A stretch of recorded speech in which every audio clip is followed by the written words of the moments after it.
Hello everyone and welcome to the stream. We are back with, well, more of your mad automation vehicles going to be heading around my rather interesting and rather challenging autocross course. I've fiddled around with how I've got my windows working, so it's all slightly different. I think I've got it fixed. I think I know what I'm doing. Hello everyone who is in nice and early. Mustang Fan, Eathmeister, Joe Parkington, Lofted Club. I also got a kitten of good luck at the moment. We have got a kitten of good luck currently zonked. Hopefully she won't attack and distract while we are doing a driving around. But yeah, we have a interesting car to start off today with. A car that is probably not going to be very quick. This is the least powerful car submitted. This comes from LPOF. It is the Slatover AZM 300. It is front-wheel drive. It is an i3. It is a 2-speed gearbox. It has 20 horsepower. 20 horsepower in this car. There is just under 40 torque. It is light at 650 kilos, but that's not very promising. We might only do 2 runs with this if it is really slow. We will see how it goes. Basically, this is its set is a 1940 whatever it is. The oldest car with all the worst parts possible. The EOS is the current slowest car. This is going to try and take that title away from it, essentially. This is going to try and take the title of the slowest, most terrible car. Like, you're saying Bolt can run faster than this. Admittedly, he can probably... Oh, well, I mean, I've managed to crash it. It is so irrelevant, though, that...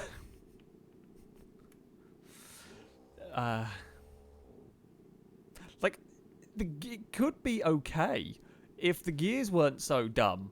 Like, first gear actually has a tiny bit of acceleration, and then it goes to second, and we are literally stuck at 18 miles an hour. Like,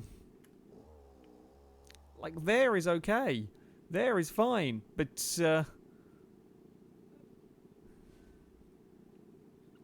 tis not fast. Now, this engine is A, very quiet, and B, I have had to set the game to allow for the horrendously noisy flat sixes that are going to appear. So, yeah, this car is quiet. I have to do this, otherwise the flat six that's coming up next will deafen you all. This is the way it goes. Sadly, there is nothing I can do about this either. It's the way that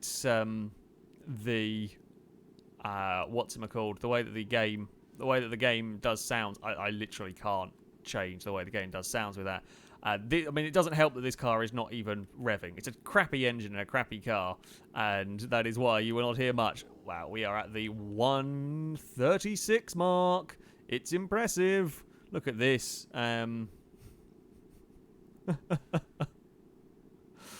We've done 25 miles an hour. We have done 25 miles an hour. Skylar's actually saying, is there no way to normalize audio? No, not with what we have going on with the varying volumes of the cars, because it is like the difference is absolutely mad between this and what you will hear next. It is a slight downside of doing stuff live. This is going. If we can do under 230 with this, it will be a miracle. And here we go. I think my kittens could run faster. My kittens could run faster around the course. It's at 225. Oh, I was gonna have a very low speed smack into the wall. Wow, that's not so. That was like 25 miles an hour. 25 miles an hour, and we destroyed the car. That is scary. That is scary. Right, I guess one more go. Also, I should point out, while I'm not going to show it here because we are actually now trying to drive, The car doesn't idle. The engine is so garbage in this, if it falls to a low enough point, the engine will stall. Now, when I go on the throttle again, it will start up. It will get going again. However, it doesn't actually idle. So it's completely broken. I'm pretty sure certainly my remote control buggy that I bought recently, some of you might have seen it, I've got a 5th scale buggy, that thing would very easily outclass this. That would very, very easily outclass this. To be fair, a 5th scale buggy around here, considering I think they are capable, it depends on what engine and so on they've got. Some of those can very easily get out. I don't think my Baja can quite get up to the 70-80 mile an hour mark, but some can. And you put one of those, as small and light as that is, around an autocross course, I bet that would go very quickly. I bet that would go very, very quickly indeed. Come on, Mini. I'm trying to give you all of the speed that we can.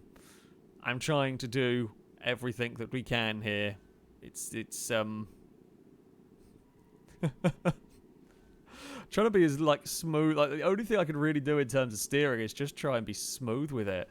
Like, we try and keep it as smooth as possible through these turns, and I don't think that's really helped. Nothing really helps here. Nothing really helped. Like, I think it's kind of good that we get this car out of the way first. We get this car out of the way first. Joe said that the brakes are at a solid 14 degrees, or a solid 14 degrees, and that's it. That's it.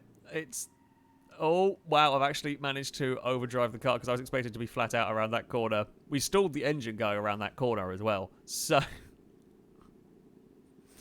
and it's gonna be a 219. That's what you deserved. I'll be honest, it probably deserved a truck landing on it. I am only going to do 2 runs with that because there's nothing else in that and it will get boring trying to trundle around with the... I mean, I did actually expect that to be way further off the bottom, actually. I mean, it's only, 18 seconds down than the... what's it called? The EOS that went around. If that had proper gear ratios, I bet that wouldn't be too bad. But the second is so long. Second is so long that the auto clutch is actually having to keep constantly stopping the car from stalling. That's how bad the gear ratios are. So, it's fun. It's fun and interesting and weird. Robert asking, how do you suggest cars for you to try? Well, this series is all with pre-made, pre-built vehicles. These are all submitted from a competition I set up a little while ago.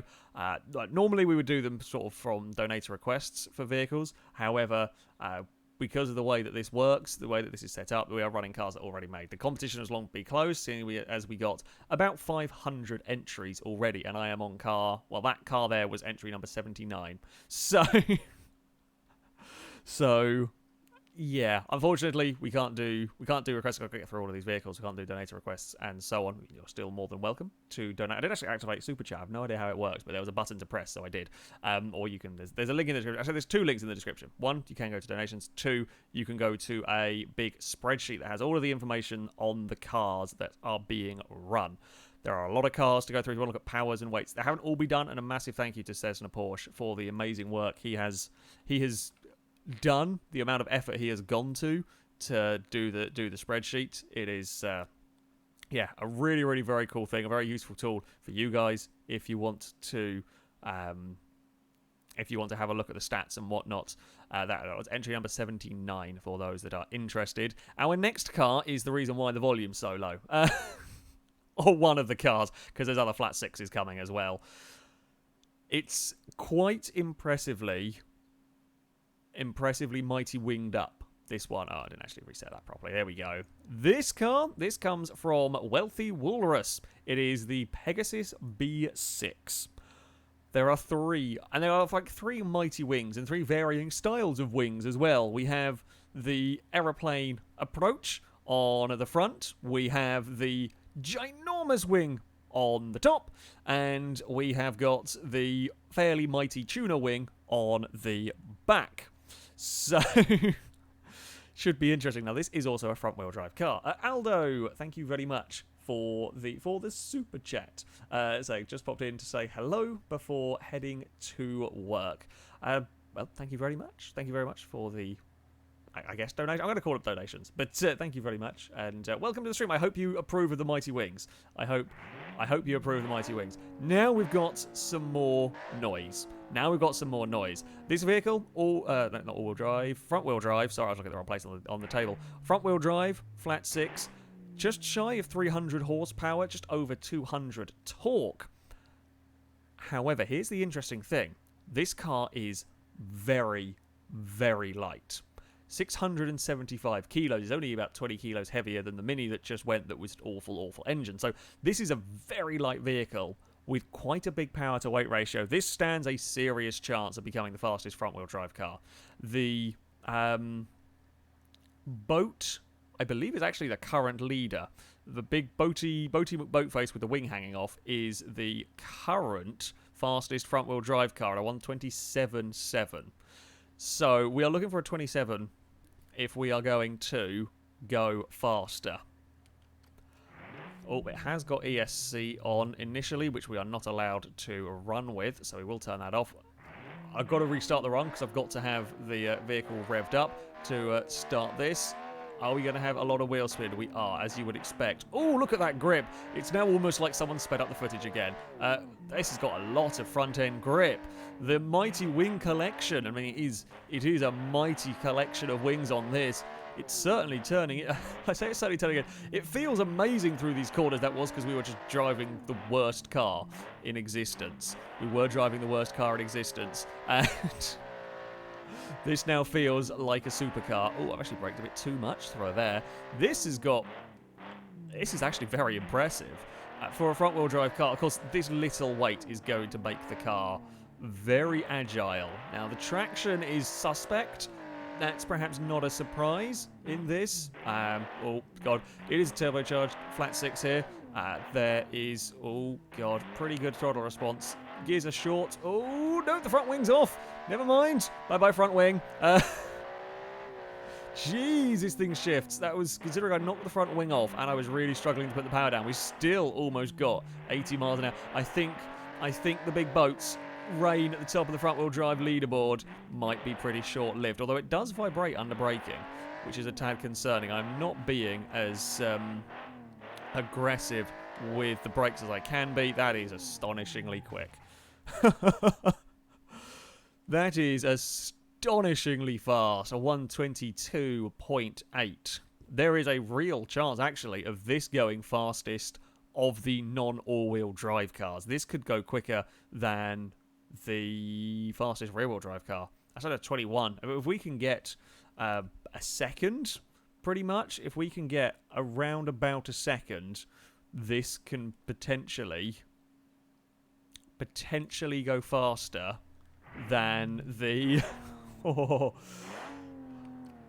this would be a surprise. It might be difficult. It's just trying to use the power in this because there's so much wheel spin off the line. It's trying to use the power that is going to be the difficult part. Because rear-wheel drive cars, you get a lot of you can get a lot of oversteer. This, it's the understeer, but it's more the wheel spin that's the issue. Just the physical wheel spin. It's not really understeering through these corners.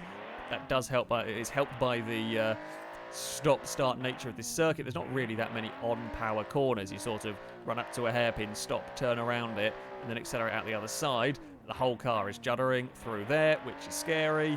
Right, we can be... Oh, God, okay. Maybe I can't be full aggressive on the brakes. It feels like the car is going to shake itself apart.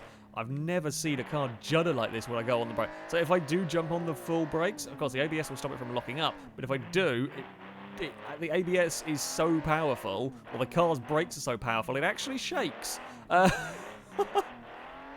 That's scary. That is actually really scary. I don't think I'm going to lose control doing that, but that's not a fun thing to have your car doing when trying to slow it down from 60, 70 miles an hour. Would not be a comfortable experience to be in the car as it did that. With the short gear ratios, I think third is actually working pretty well through here. Oh, that's amazingly quick. We have shattered the two-wheel drive record. We have absolutely eviscerated the two-wheel drive record. We may even, I don't know if I can go sub 20 with a non-all-wheel drive car. This is the closest thing that we are going to see to, I mean, potentially be able to do it. That's incredible. That is ridiculous. Okay, can I get another 0.8 of a second? 0.8 of a second are what we are looking for with this car. If this thing was all-wheel drive, realistically, we could see this at the top. If this thing, I know it would be heavier if it was all-wheel drive, but that weight would probably only be a couple of 100 kilos, and with the grip that this thing has got, you could potentially have seen, you know, this could have gone or could go towards the very tippy top of the table. As it is, I mean, I think it's going to be very difficult for a front-wheel drive car to beat this. Honestly, the way that this is taking these corners, the speed that this is able to carry, I don't know what the other front-wheel drive cars are built like. However, the speed that this thing is taking is going to be tough. The rear-wheel drive cars might struggle as well with the acceleration and whatnot that this has got.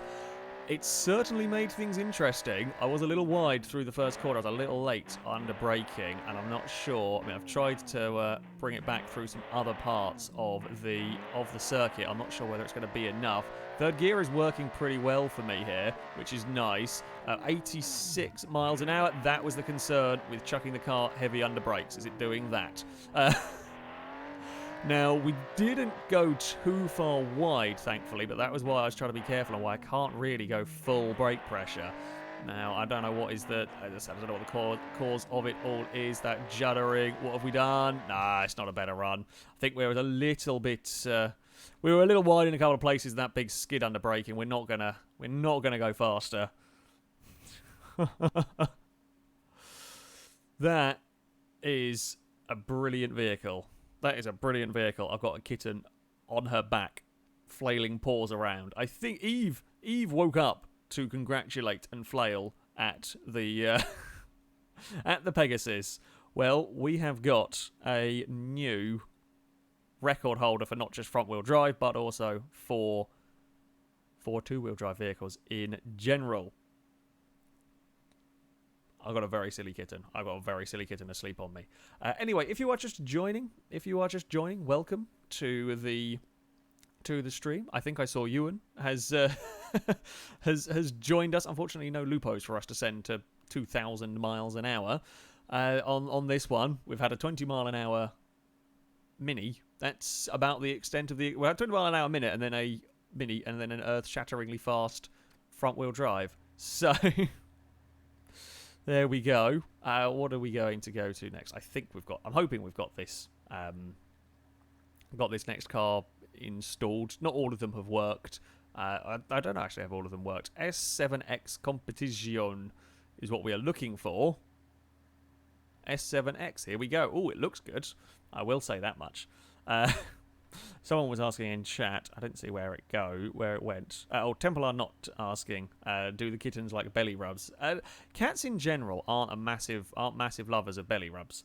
Some of them are okay. Like Cass is fine with them. Amara isn't. Zeke not so much. Eve sometimes.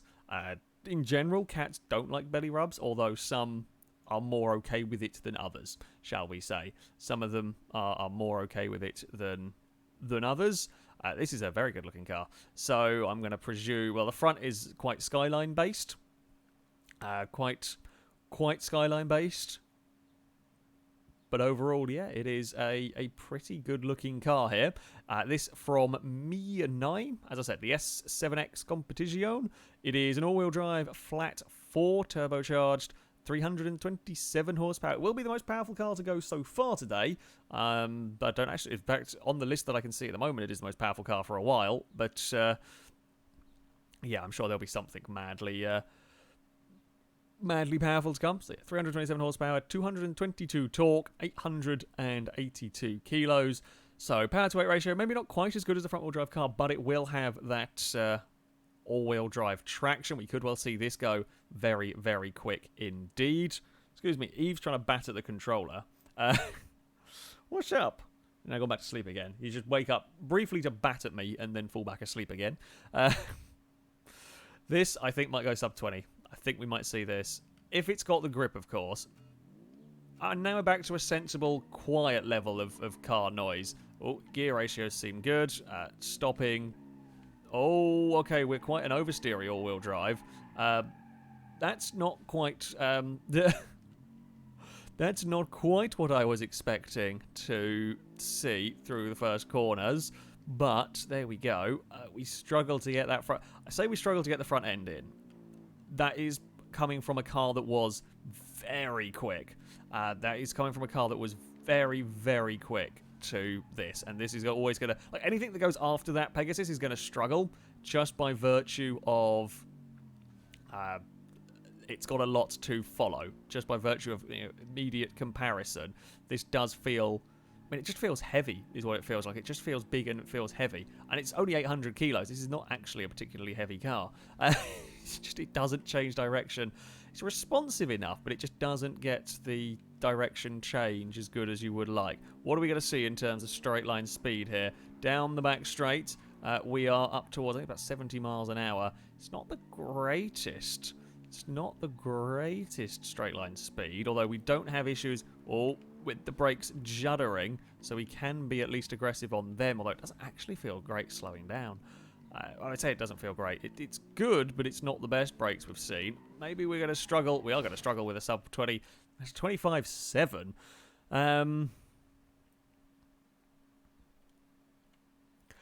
Yeah, it feels a lot heavier. It feels a lot heavier than 882 kilos. I don't know what tyre. Like it's difficult to know what tyre compound. It's double wishbone front, I think, multi-link at the rear. Certainly the turn-in, or lack thereof, is going to be a problem. Now, we have had cars that are very understeery go through this course, naturally. However, some have got away with it by being brutally fast accelerating. And this doesn't have that to fall back on. It's understeery followed by, I guess, average acceleration. Don't want to be too harsh, of course. It is a damn nice looking car, I will say that. It's one of the better looking vehicles we have seen running this. I was a little bit early on the brakes down there. Trying to get the lines right through here. Ooh, we're going to have a big oversteery moment there. We could get on the power. We could get on the power earlier, but then you're just fighting the oversteer. So yeah, basically, I can't jump on the power early because we I can't jump on the power too early because we understeer. If I then jump on the power once we've stopped understeering, if we really go aggressive, it just kicks the back end out. What are we got speed-wise? Oh no, it's faster than I thought it was, up to 80 odd miles an hour. Yeah, it's still that little bit. Sluggish. We're going to have any more understeer towards one of the little wire bridges. Let's hope not. Oh, come on. Change direction. Through here. And it's not better. We have pinged a wall and broken the car a little bit. 25.8. We need some more speed. I'm going to have a quick drink, actually, before we go into this next round. I've got a huge amount of ulcers, which is making talking a bit difficult, but I shall do my best.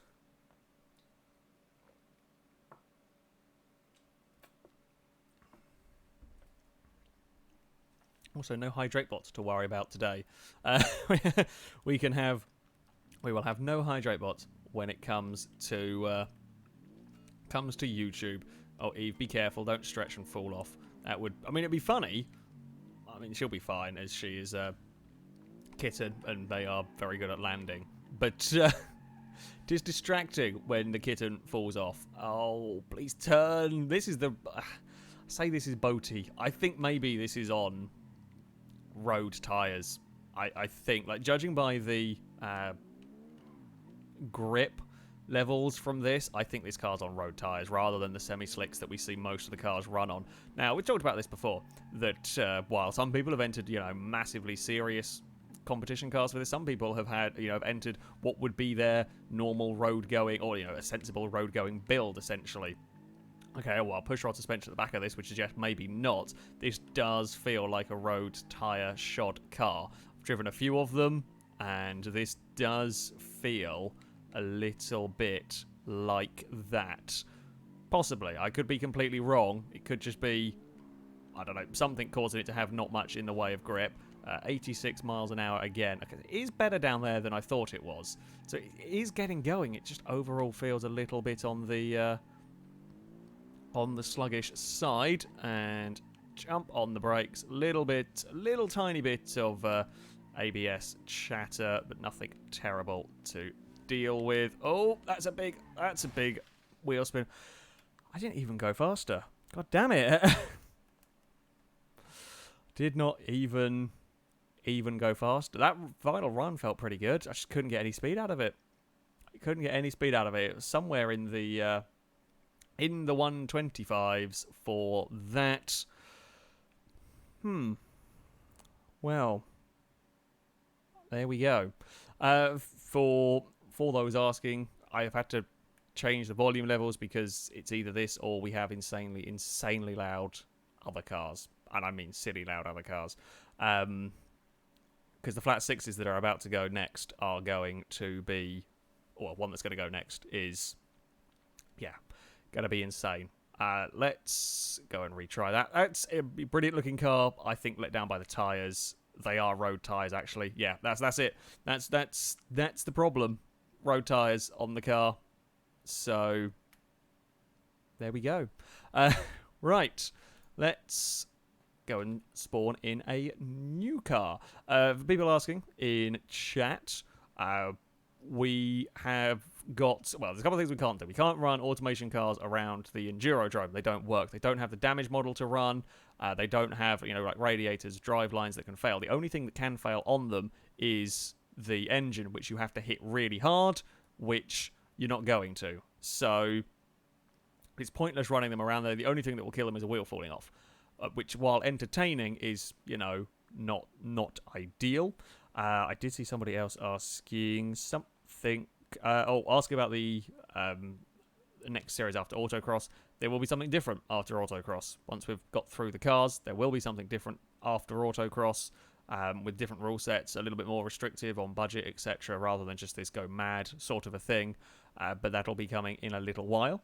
Also, the Maldonado Pound Facts. Thank you very much for the donation, saying because it takes more money to a super chat, have a donation. A question that will bring back some nostalgia too. Star in a Silly Car was won by who, and what time did they set? There we go. Chat, a question to you all.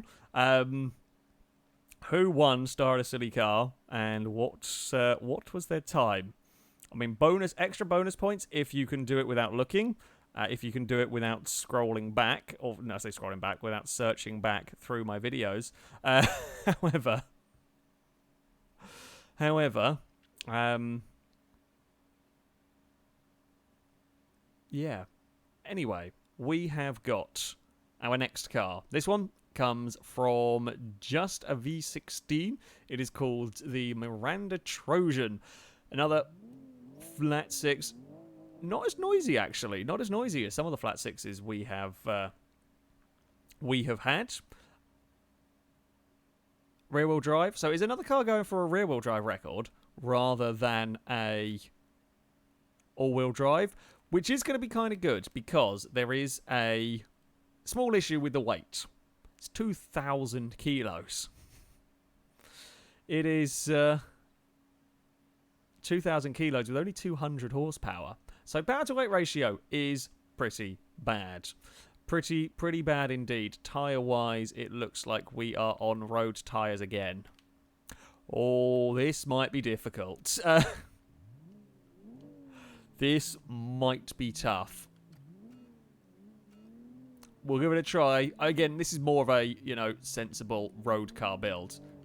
This is a sensible road car build as opposed to something ideally suited to autocross. The good news is that I'm pleasantly surprised with how well the front end is doing. I mean, it's not going very fast into these corners, but I am pleasantly surprised how well that front end is getting turned.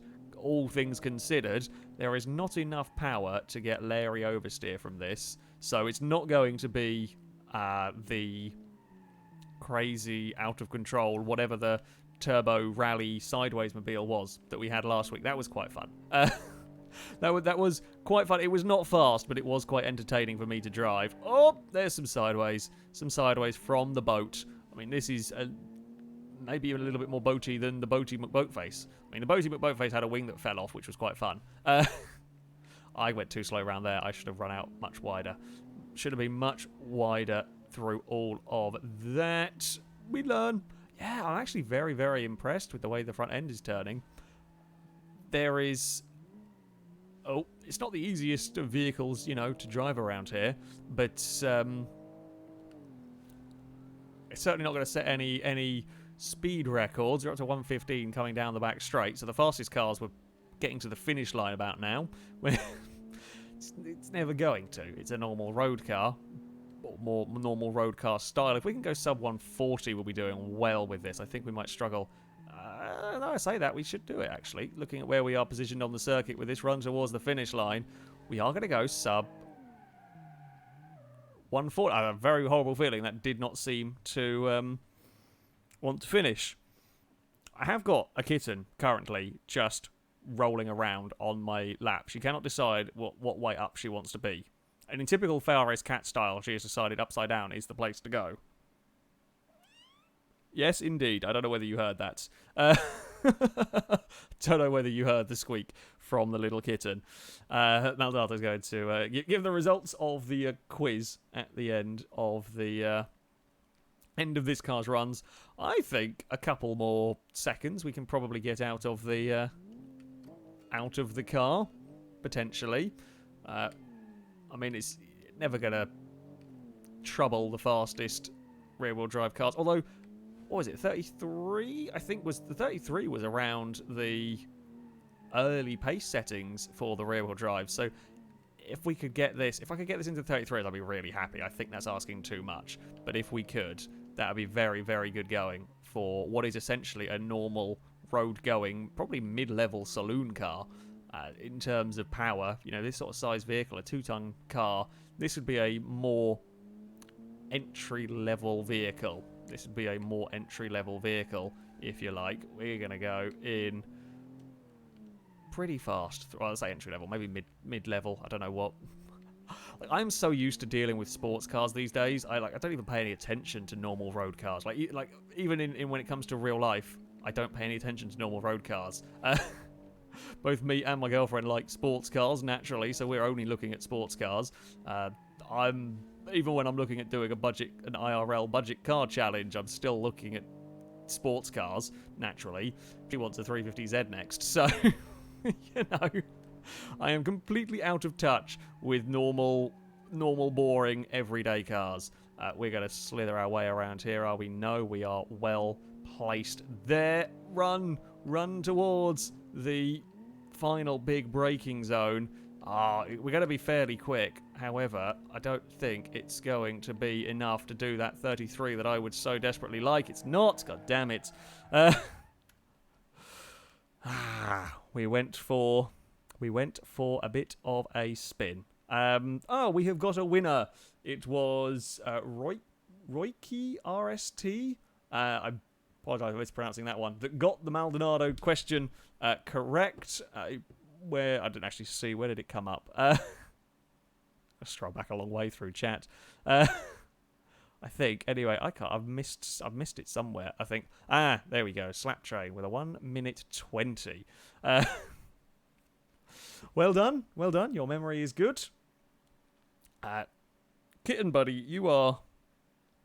I've got a silly kitten. I really should plug in my cat cam ready for if kittens do something silly. But I wasn't expecting to have a kitten join us. Like, literally 2 minutes before I started streaming, Eve decided, actually, you know what? I want to come and join the stream, basically.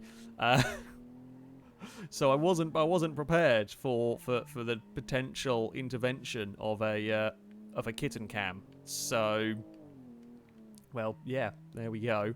Let's try. I don't know if I want second out of these corners. You know, we might be better off in first. I might have goofed those out. I think the problem with first is oh there. Basically, you are right. You're either in second and just lose a little bit of power initially, or you're in first and lose that bit of time as you're changing gear. I say risk unsettling the car. It's not exactly like it's... There we go. It's a little bit of sliding. It's a little bit of sliding from the big pink boat. I didn't think I was going to be saying that. Actually, to be fair, I was going to say I didn't think I'd be saying that, but if I'm honest, this is Fail Race. We're driving your guys' cars. The chances of there being a big pink boat, pretty high. Chances of there being a big pink boat is fairly high. I'm glad all the cars aren't orange. Like, I love orange cars, don't get me wrong, but I'm glad that there is a variety of interesting and colourful cars. It's always my favourite thing about the GTA 5 streams and so on, or the GTA 5 races, whether it be on the stream, whether it be filming sessions and so on, where we have just the gloriously colourful selection of vehicles. Oh, come on, go. It's a bit better, but not amazing. It is a little bit better. 35-1. I just couldn't quite get much more out of it. It's only a couple of seconds. Considering the power and the weight of that, is only a couple of seconds down on some of the earlier rear-wheel drive cars. So that is not too bad whatsoever. Right. Let's go and get our next car loaded up. Ewan just shouting out Frosty Gold for the win. As you do. I did see someone asking, where did it go on? Typhlosion asking, what was my first car? I had an amazing Mark 1 Clio. It was a 1.4, I think. It had the giddying heights of 69 horsepower. I mean, yeah, that's a lot of power right there. Oh, getting down. Kitten has gone. This, I don't actually know if it is the next car. I might have missed one. I don't know if I got it downloaded, though. Oh, no, I have got it downloaded. Never mind. What, Eve? You were the one that jumped off and ran away. Why are you squeaking at me? Again, I don't know whether you'll have heard that. Eve just jumped off, wandered around the office for a second, and squawked as she left the room. Because, why not? Sorry, I loaded up the wrong car. I missed out one along the way. We have got a proper classic Mini for you. We have got a proper classic Mini for you. This one from Simply Gaming is called the Conveyor Zoob S. It's a front-wheel drive car. So we've actually got lots of different drive lines going today. Anyway, sorry, donations. The Maldonado's Pound Facts, thank you for the donation, saying, congrats, Roik RST, for winning the question. A question that'll be a little harder for everyone. What was the last Fail Race video to feature the Viper logo smash intro? There we go. Good luck, chat, trying to figure that one out. Also, Scott Cold, thank you very much for the donation, saying, should I buy Automation? I would always recommend Automation. I think it is a fantastic game. I could spend many hours just tinkering around and messing around with cars in it. I don't know how much it is now. I think it's about 15 quid, maybe 20 quid. Yeah, I would very highly recommend it. There is a little bit of a learning curve to it, and I mean, I'm going to be honest, I am not very good at it. However, I still have a lot of fun. And that's the most important thing, really, is that it's a game that I've probably spent about 50, 60 hours in it, and I have enjoyed every one of them, pretty much, with the game. So, yeah, and there's going to start getting campaigns and stuff in the near future. It's definitely worth it. Right, this vehicle, sorry, we'll go through the stats on the vehicle. This is along the lines of an actual Mini. So 117 horsepower is a bit more than, I don't actually know how much the earlier Minis came with. Maybe the very top ones were a bit closer. But anyway, 117 horsepower, 111 torque. Again, another lightweight car, 836 kilos. So, you know, not going to be going for the very fastest time here. I doubt it's going to challenge that mighty winged contraption that we had in the low 20s, but we could see a pretty good time from the car if it is going to behave itself. Traction does seem to be a bit suspect out of these corners. Tyres, I'm going to guess you are not on semi-slick tyres. No, you are not. We've got another... This is the road car section. This is the road car section of the... Ooh, what does it do there? It does something funny. It does something a little bit funny around... Ooh. What is that engine doing? I'm not sure what the engine's doing when it comes to the... some of these lower speed corners. Yeah, I mean, the tyres are always going to... Is it the clutch that's causing it grief? Okay, second gear, definitely not going to happen. Second gear, it's not going to happen out of some of these corners. There's very, very strange things going when I try and change it down into... So I've got to change it down to first to get going. Got to be really careful. I've got to be really careful with what I do with the gears. Oh, are we going to bounce it off of a curb? No, we are not going to bounce it off of a curb. Come on, come on. Here we go. All of the speed in the 100 horsepower Mini. Many speeds. Much speed. Oh, there is no ABS either on it. Only just realised that. Only just realised we have not got any sort of ABS. Guess we're going to be careful. At least it is easier to... Oh, maybe it's that. Maybe I'm very slightly locking out the brakes in some of these lower speed corners, and that's what's giving the engine... It's not going to set the world on fire. It's not going to set the world on fire with a 51.2. Can definitely go a little faster than that. I can definitely go a little faster than that. I've got to try and find a way of stopping it essentially bogging down when we come out of some of these first gear corners. Now, if we roll it in, basically I think I need to change...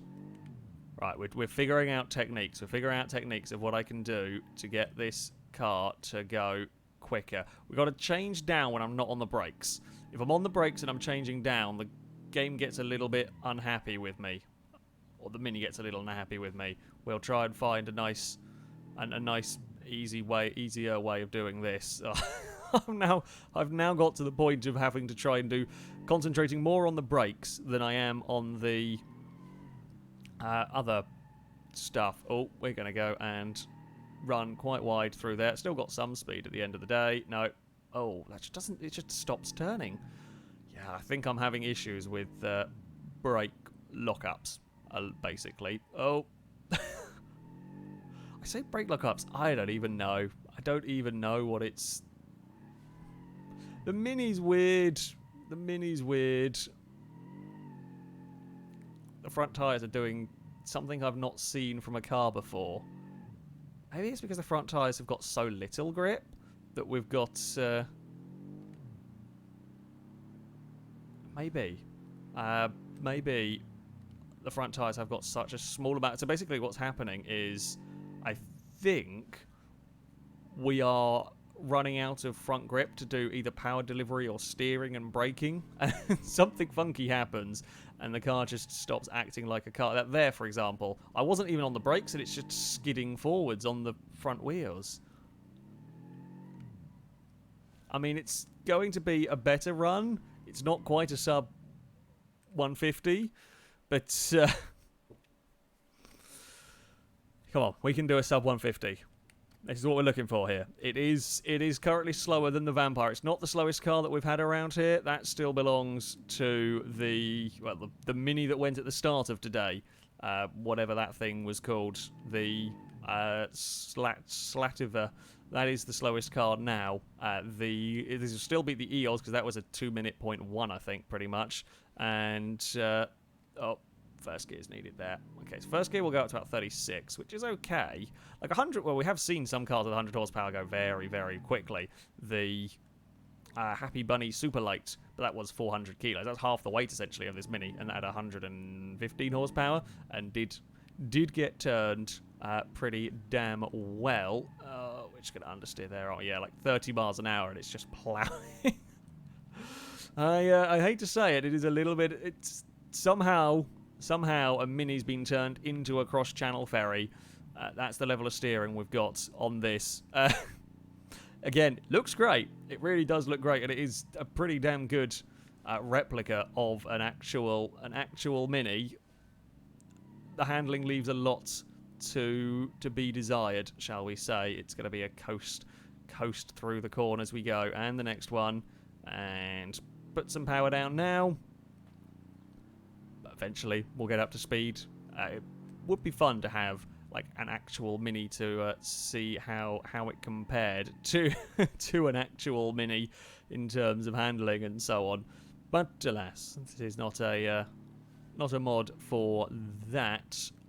Oh, come on, turn in, please. Just gets carried away. It's like it was having fun going in a straight line, and it forgets what a steering wheel is supposed to do. It's from time to time. We are going to do sub 50, though. Hey, sub 1 minute 50. I mean, it's not too bad. It is not too bad at all, I think. So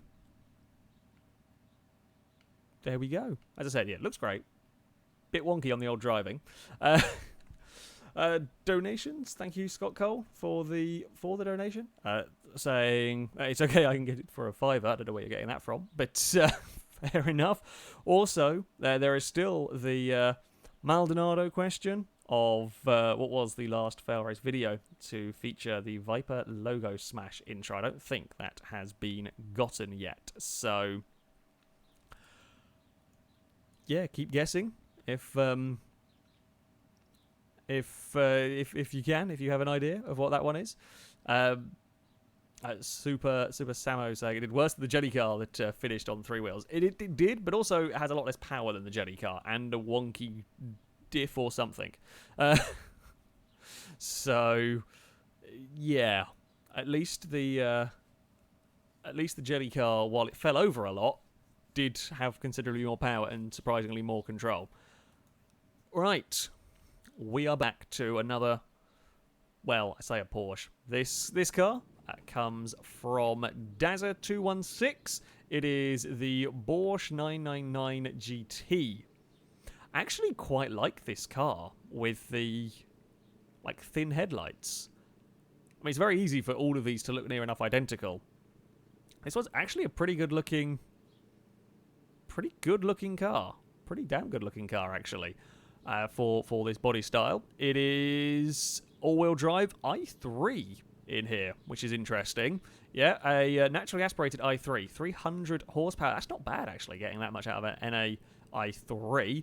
200 torque, weighs 853 kilos. Are we on semi-slicks on this? It looks like it. Yes. Are the wheels going to wobble? And they look more sensible tyre sizes. They look like they might be balanced tyre sizes, potentially. We might not see the tremendous wheel wobble out of the car.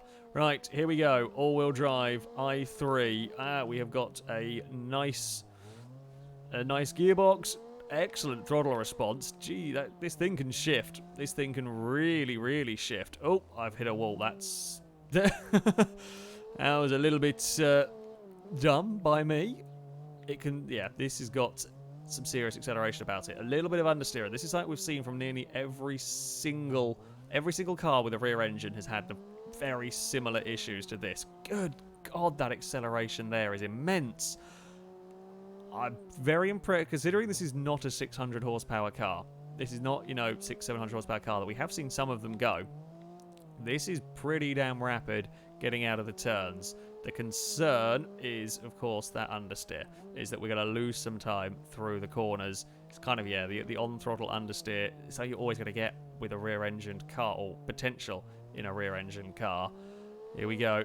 Down the back straight. What are we going to do? Straight line. Speed-wise, 85 miles an hour as we jump on the brakes. There is, though, no wobble from the car. The vehicle does behave itself, which is nice. We've got no wheel wobble from the car. There's actually a tiny little bit of overall juddering, but I'm not sure if that's just bodywork judder, essentially. It's not as bad as the other cars we have seen.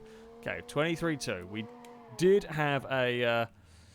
we had a little clonk on the wall. I think there is still some, you know, naturally, some time to be found in that vehicle. A sub 20 might be difficult. We will have to wait and see. There is always... it's always interesting trying to see how much sort of more time you can make up with a car. Normally, we tend to see, unless the first run, you know, is an obvious big crash, which we had a big running wide moment. That's probably a second at least lost in that. If we can get a perfect run, we've tended to see a couple of seconds at best. So, I mean, we might get it to the 20s.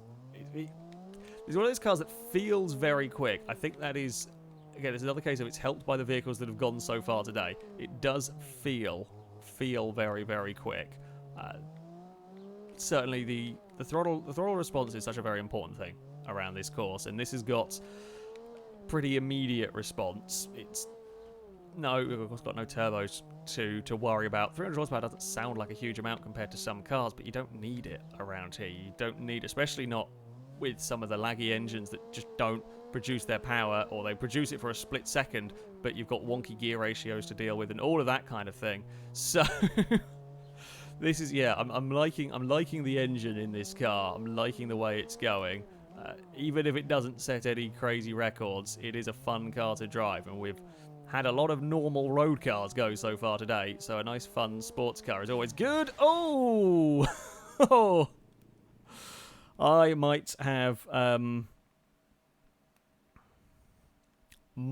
lost a teensy bit of speed coming across the line. I pushed that. I pushed my luck. I thought I could just boot it and go. And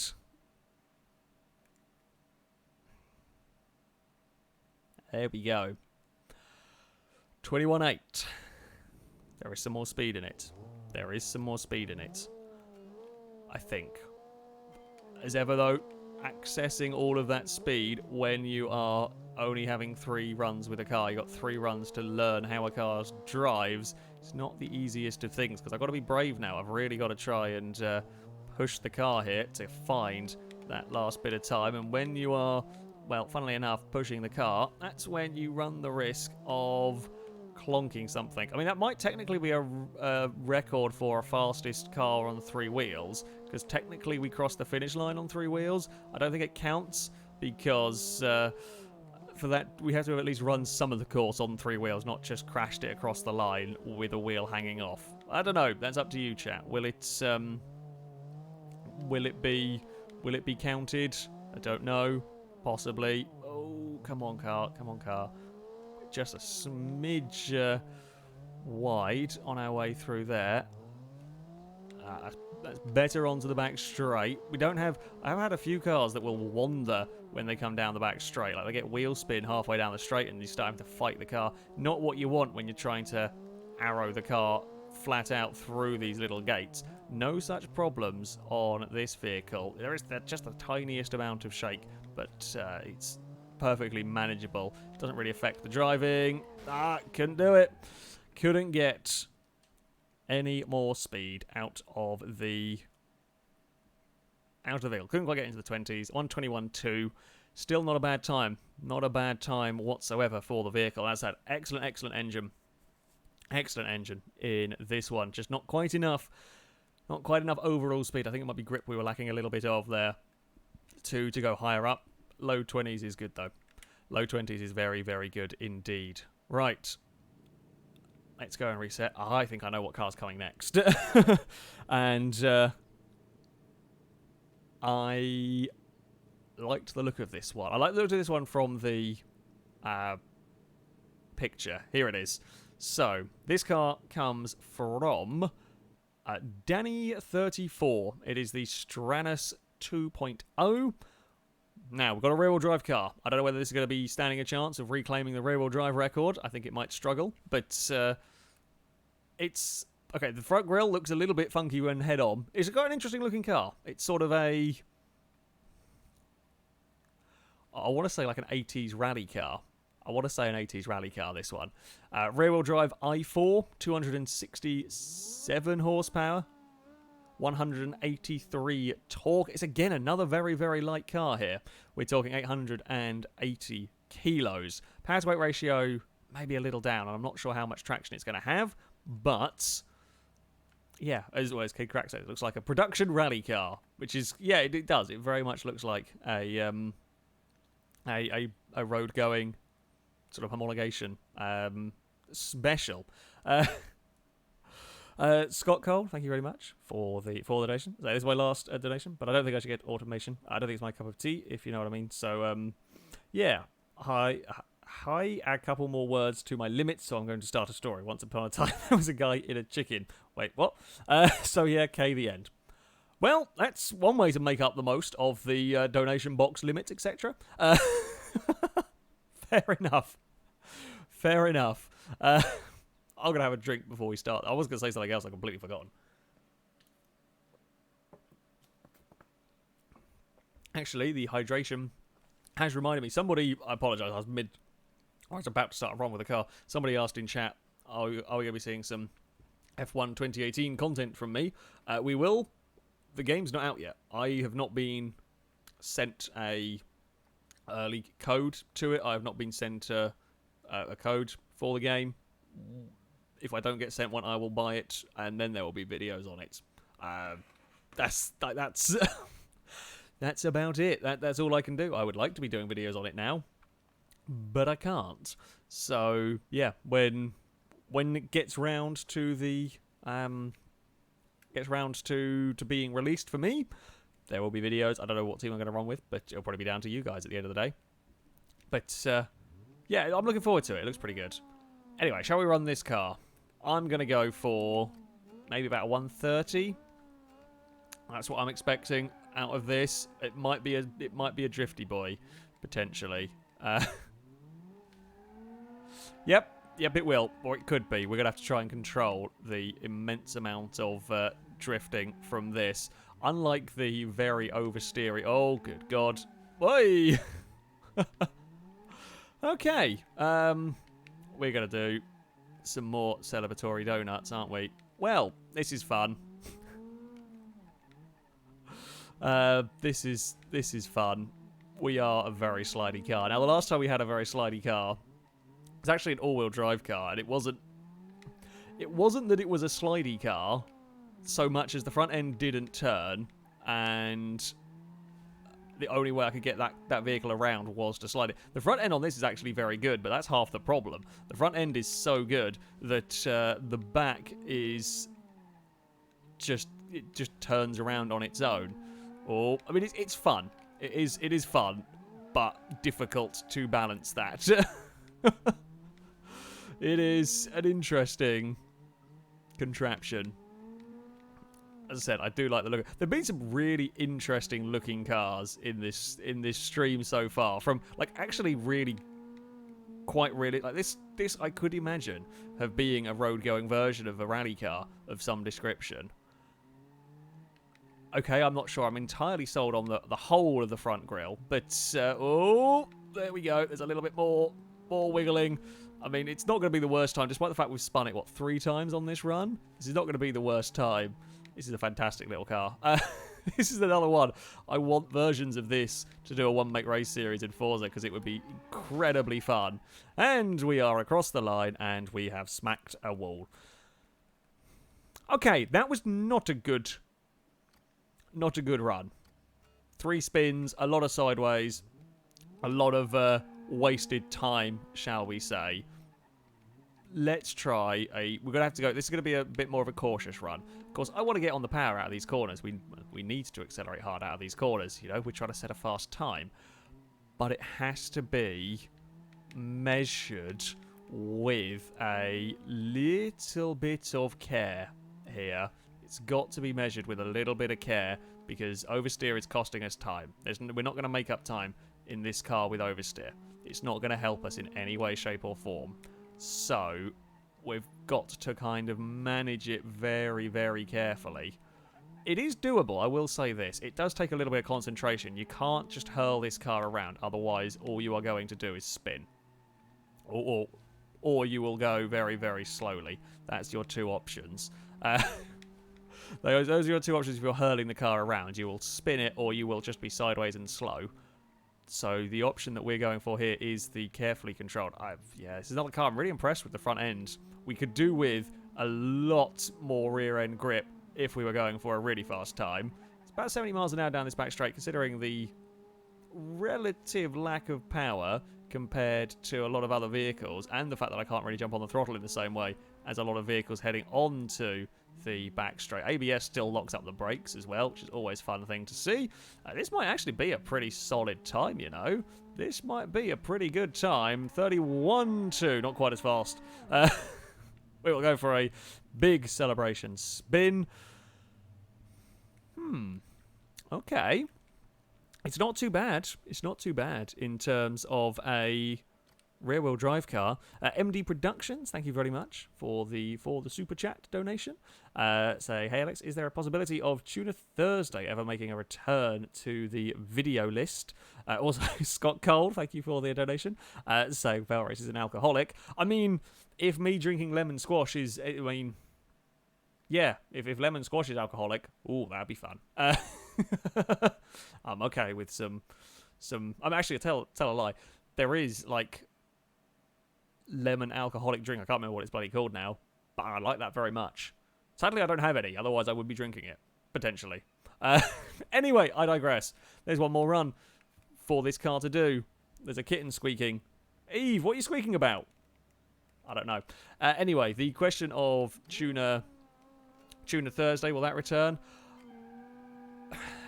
Possibly. I think it is less likely in that I like the automation, the fact that we can actually build cars like almost entirely from the ground up on automation and then race them in Beam, rather than just tune a car on Forza.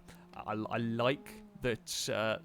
I like the way that this game allows us to do, or these two games allow us to do things in terms of viewer-built cars. The whole problem with this stuff as a series in general is after a little while, of course, viewership will generally decline. Certainly with Forza stuff, outside of straightforward time trials, there's not much you can really do, and people tend to get a little bit bored after a few episodes of straightforward time trials. That's why the Tuner Tuesday and Tuner Thursday series were inevitably ended. I mean, Tuner Tuesday moved on to become Versus the Community. That's now just kind of become more of there's a racing session.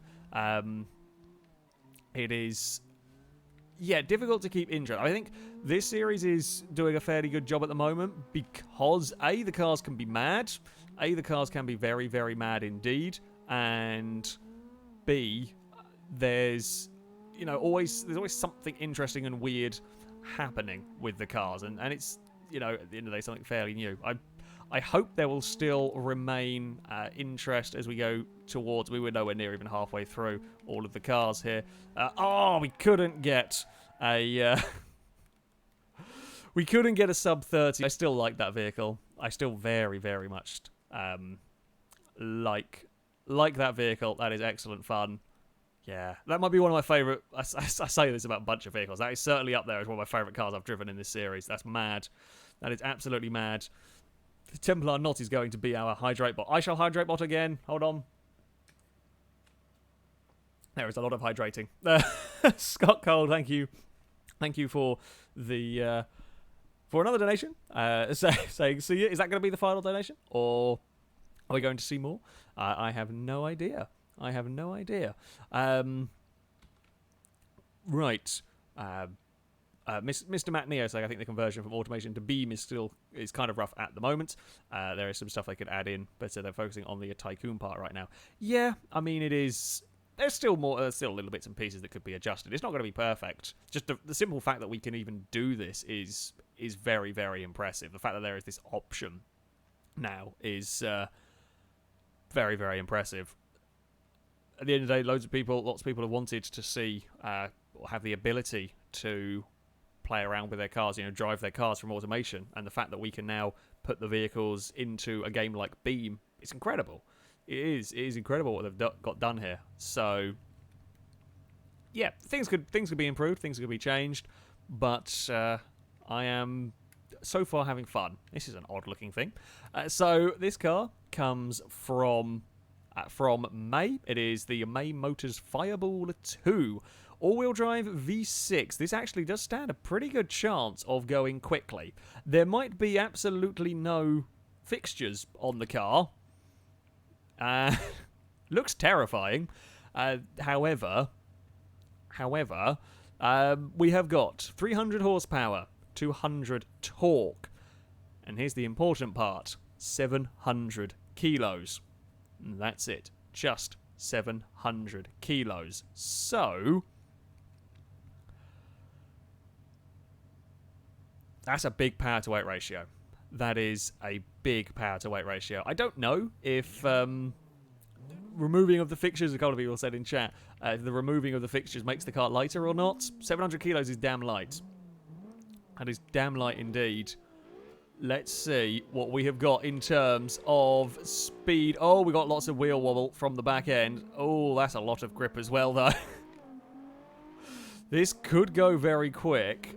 It's got the feel of a quick car already, but there's a lot of vibration. So that, I'm pretty sure, is from big wheels and potentially bodywork clipping. It's very, very low. It's very low. Oh, it's also incredibly revvy, so don't change up like we have been with the other cars. So this one will rev like crazy. Oh, big slide through there. I did forget to say, I think I forgot to say, it's a naturally aspirated V6 in this. I'm pretty sure that just did an endo under braking.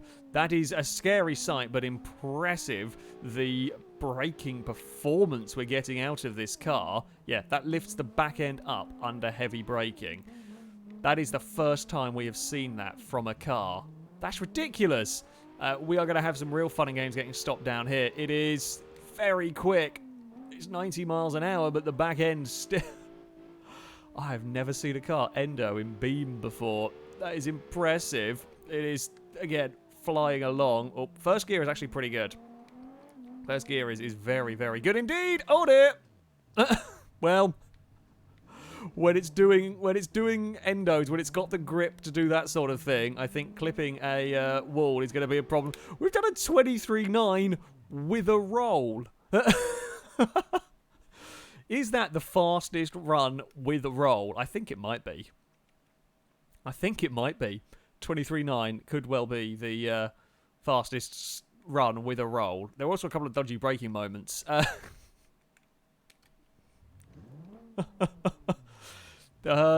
This is going to go sub 20 if I can stop it from crashing. This can definitely go sub 20. I don't know whether it's going to have the control to go 17.0 is the fastest time ever through this course. So basically, you have to get a 16 now if you want to go to the top of the table. I don't know whether it's got... I think it's struggling with the control to do a 16 here. But you never know. The gear ratio is spot on, although the braking there, not great. The gear ratio is spot on. We can just leave it in first. Holy crap, that shifts through there. We're going to wheel wobble. That is... Everything's flapping. Every single bit on the car was flapping through that corner as we started sliding. There's so much grip in this car that if we slide around a corner, it actually causes the wheels to vibrate. That's how much grip the tyres are generating. That is not a thing that you want to see a car doing. And it's absolutely not a thing you want to see a car doing. But the change of direction when it's not flapping is remarkable. I wish it wouldn't. I haven't had a crash with it endoing yet, but I have a feeling it might. It's just this constant fear that it will. Again, 75 miles an hour towards the final braking zone. This is going quick if we cannot... Don't clip a wall. Don't clip a wall. Don't clip the concrete. Oh!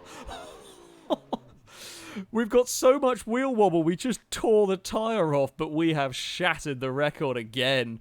So yeah, the wheel actually came off, not because I hit a wall. The wheel came off because it shook itself apart. That's how much grip this car is generating. 16.1. That is a second faster nearly than anything else has gone around this course. The grip in this car is immense, but you saw the danger as we crossed the line there. In spinning the car, it tore its own wheel off. This could well lose a wheel on its course. On the course of a run, this could You lose a wheel just through sheer speed. That's, I mean, fair play. That is a hell of a car. That is a hell of a car. Okay. Okay. Mad little vehicle. Can we go any quicker? Can we go any quicker? I mean, I'd have to get everything perfect with this. I mean, to be fair, like, that previous run did not feel like a perfect run in many ways. There was some scary moments, but we certainly got the speed. This is, you know, your gear ratios are spot on.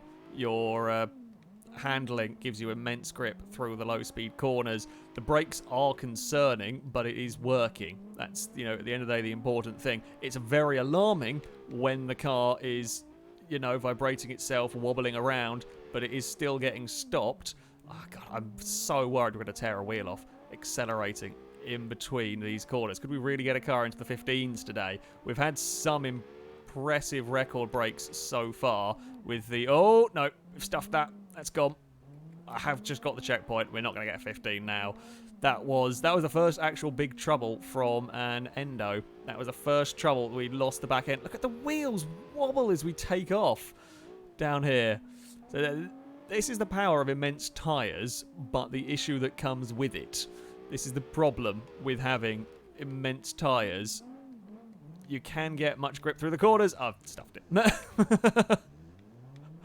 That's that. That's that. We've turned into shy. We weren't going quicker anyway in all of that one. It's still... I love how that was a terrible run in every single way. That was an absolutely terrible run in every single way, and yet we did a 20.3. We overshot a corner because we were going right into a left-hander, and we pinged a wall. I mean... Yeah, that has set a new incredible benchmark. That has set a new incredible benchmark.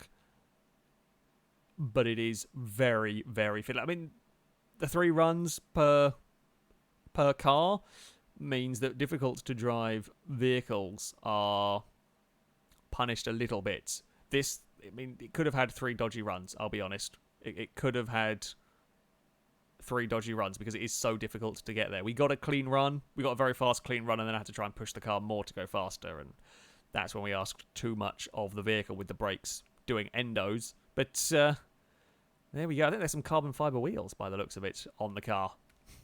That's... I mean, yeah. That is our new record holder. And it doesn't have a single fixture on it. Right. I guess we're going to go on to the next car. Scott Cole, thank you for the donation, saying there will be no more donations. Is that just from you or in general? I have no idea, but thank you very much. It is always appreciated.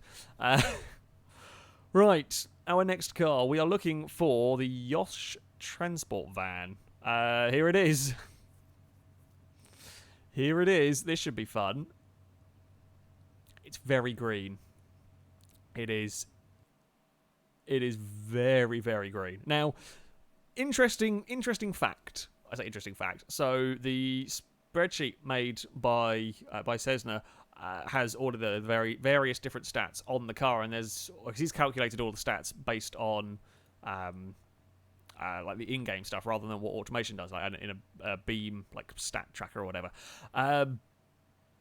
And he has got an overall performance score based on their performance in the various criteria, so 0 to 60, G-force grip, and all of that kind of thing. And the May Motors Fireball that just went and shattered the record was a 40.3 out of the highest ranked car of all is a 52. I don't know what vehicle that one is. Anyway, yeah, the last car was a 40.3. This one is a 41. So technically, statistically speaking, this is faster. It's also a very big van. Now, I have a feeling the van might struggle with turning circle. I mean, it has got the power. This has got the power to weight ratio. It is an all-wheel drive flat 6, turbocharged flat 6 here, 535 horsepower, 365 torque. It is heavier at 1,051 kilos. But power to weight ratio, that is pretty good going. If we have got the cornering, even if we have got the cornering, the long wheelbase is going to hinder it, basically. What are our gear ratios like? Not as good.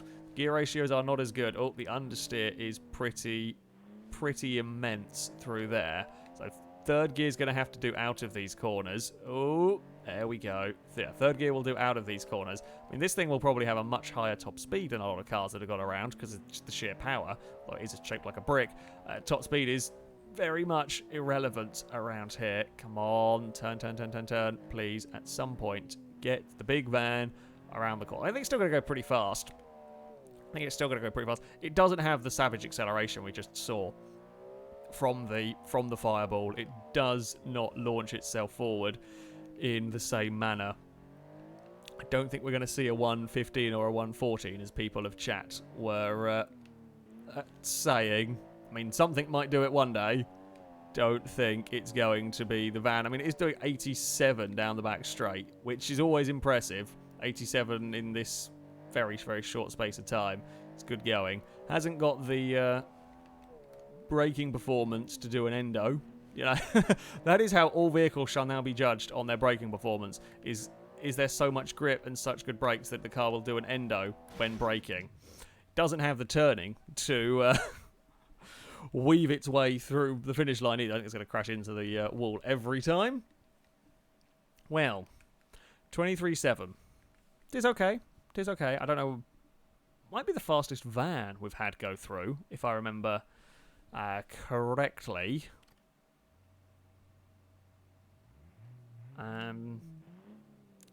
Otherwise, I think maybe we'll get a lower 21, maybe a high 20 if everything goes well with it. It's going to be a third gear launch. Third gear launch out of corners and wobble and oversteer our way. It's not what we want. Any more wobbly oversteer?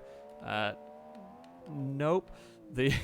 It might not endo, but it does move around a lot on the suspension, and that is going to hamper its cornering. The wheels, you see, the wheels do clip through the bodywork on this one. I think what actually causes the wheel wobble that we've seen on various cars, but especially on the last one, it's not to do with the interaction with the bodywork. It's more to do with the physical tyre width and to do with the amount of grip. Basically, I think the wheel wobble is caused by when the cars are generating so much grip, whether it be through such a large tyre or suspension configuration, that where a wheel would normally be sliding across the road, it instead is kind of finding grip and hopping because it keeps finding grip. That's my best guess as to what's causing the wheel wobble on vehicles. Is essentially it should be slipping, but the wheel and suspension, everything has got so much grip, the tyres got so much grip that it's causing the wheel to judder. Because plenty of cars have got slight clipping with bodywork, but only some suffer from the big wheel wobble. That felt like a better run, but that felt better, but it didn't really have very much. Maybe very much more speed. We've got to not go wide at turn 2. That's where I am losing time. I don't know how much. Right, let's go mad with the RPMs. Second gear can work a little bit, but it's not. Yeah, I think this is another case in point. Actually, gear ratios are not quite where they need to be, because you've always got to change gear, or you're sat in third, which is a little lower in the rev range. Again, another reason why that fireball was so fast. It was perfect. In first gear was absolutely perfect for much of the course. I'm very wide there. Now, we can get away with being very wide to an extent. I might have been a little too wide. Yes. The change of direction in the big van is not the easiest of things. Are we going to punch out the other side? Pretty well, yes. But there's more bouncing around on the suspension. That's not good. I think we might be struggling to go much faster than a 23 here. It's a little bit of a two-wheeled moment. That's not what we want. I don't want two-wheeled moments. We didn't roll it, which is something, I guess. Come on, big van. Come on, big van. Oh, and he rolled it again. Very nearly took the wing off.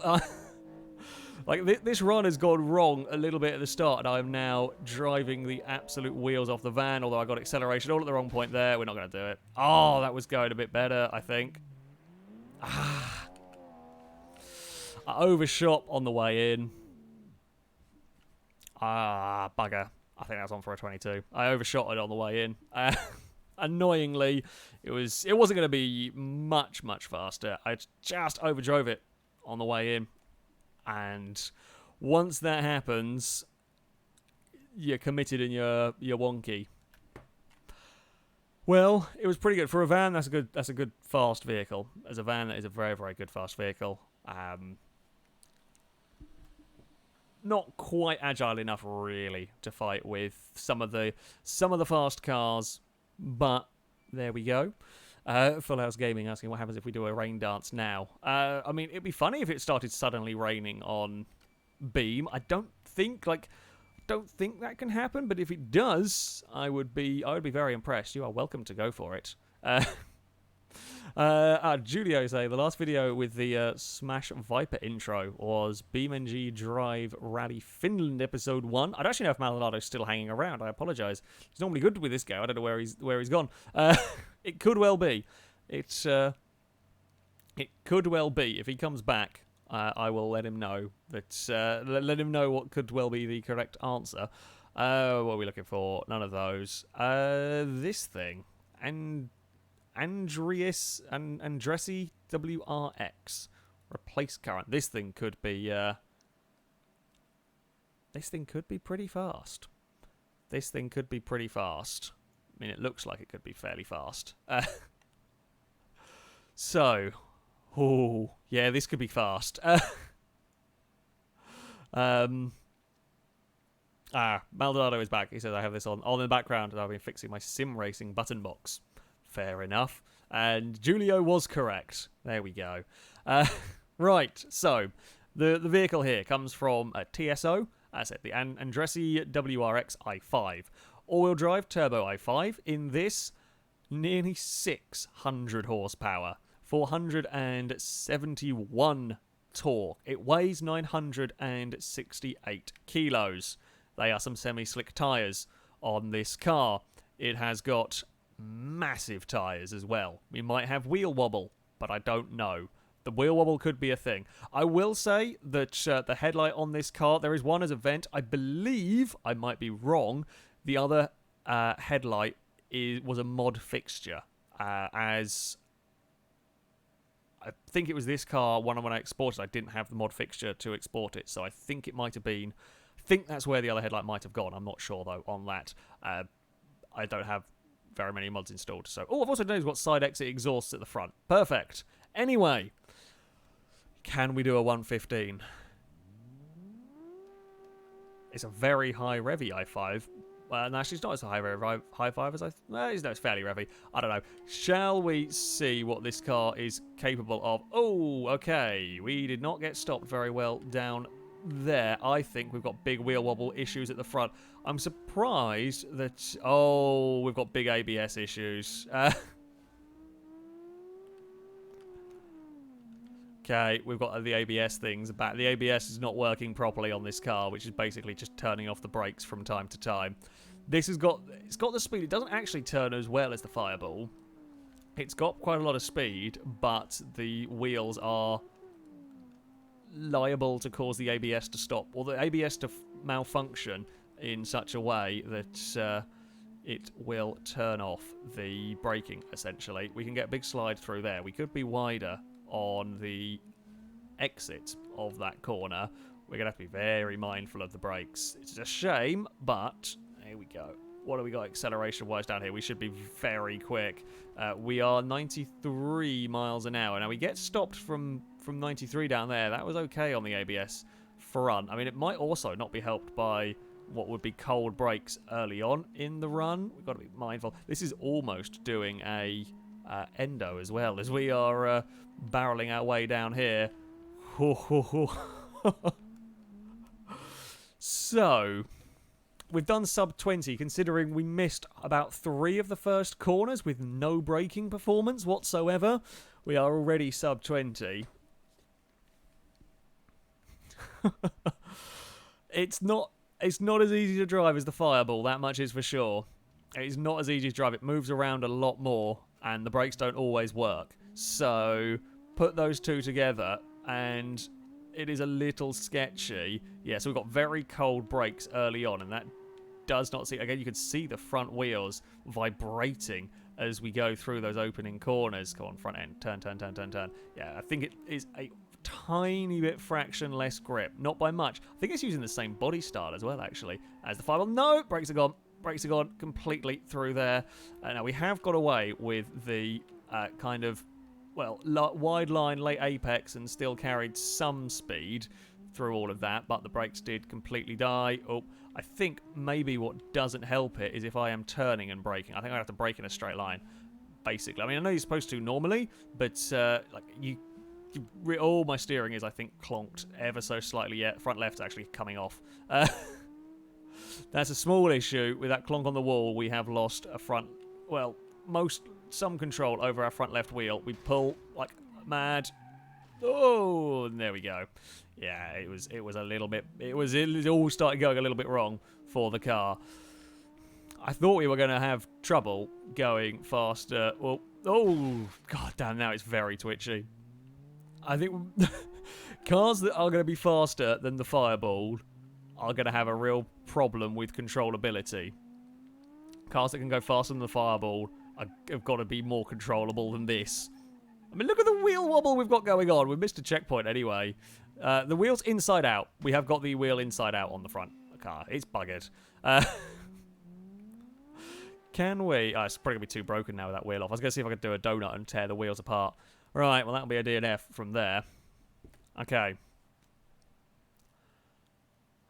I've got to go a bit slower. That's the problem. We've got to go a little bit slower.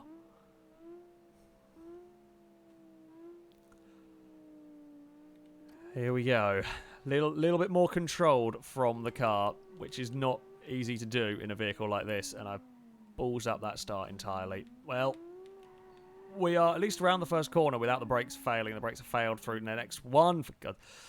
Okay, you are going to get one more try because of brake failing, and I completely stuffed the start up, to be fair to the vehicle, but there is, yeah, it is so difficult to get anything out of this car when the brakes just don't reliably work. I want to give it a fair shot. The ABS thing is, you know, not something that you have a huge amount of control over, but it's the wheel vibration that is the big issue. Yeah, we've got to essentially just stop the car in a straight line. We cannot correct the steering.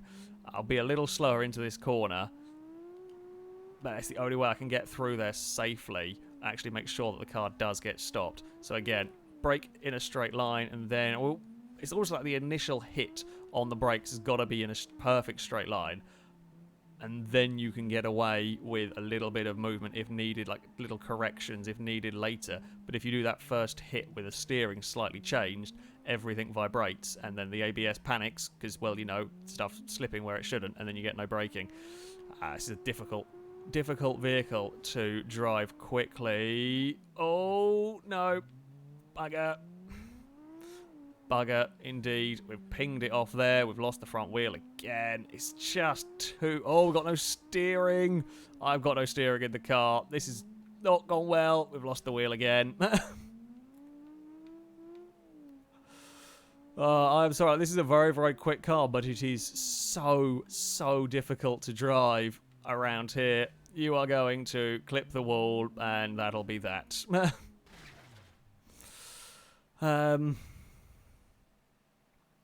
There we go. Kid Crack said the car lifts during acceleration. That could also, yeah, cause some problems. I think a combination. There's so much speed and so little grip in that. You put those two together, and that is, yeah, an issue. It is, yes. It's a very quick car, but the wheel vibrations and the braking. I'm amazed the Fireball didn't have braking issues, because that shook everywhere. That tore the wheels off, spinning. But there we go. That is that vehicle. It might, as Sotpak GR says, it might be the fastest three-wheeled vehicle across the line for, more than, the spin across the line. It might have taken that title. Full House Gaby said, I did a rain dance and the robot was streaming it, and I think the gods panicked because rain wasn't possible, so they broke a controller. Maybe your rain dance, maybe that's what it is, your rain dance made the car uncontrollable. That would explain a lot. That would explain an awful lot. Well, that didn't quite work. We got another vehicle. We've got an interesting car coming up next. If I have got it working. I don't think... Oh, no. We have got it working. It's here. This is going to be a interesting vehicle. So, it's a big pickup. We've had a couple of SUVs run, but we have not had a pickup run. This is the first pickup to take on the course. Bloody hell, it is huge. Well, this comes from a Dull 9645. It is the DUF200 XL6 Turbo. It is a rear-wheel drive turbocharged i6 in this, 444 horsepower. It is 316 torque, which is not bad. That's not bad in terms of power. However, it is heavy.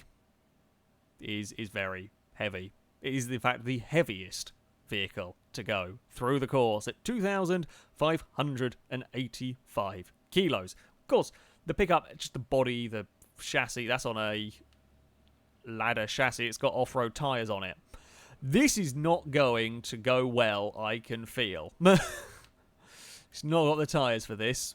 It has not got the tyres for this whatsoever. We are going to be very sideways, I fear. Here we go. There's a lot of wheel spin off the line. I don't know what it's got in terms of diffs. Oh, no, the front end doesn't turn. Okay. First gear is going to have to do out of these corners. Oh, it really doesn't turn. Help! Are we going to go for another drifty session? I don't want to... Oh, we're not even really... We're so long that another drifty session doesn't really work.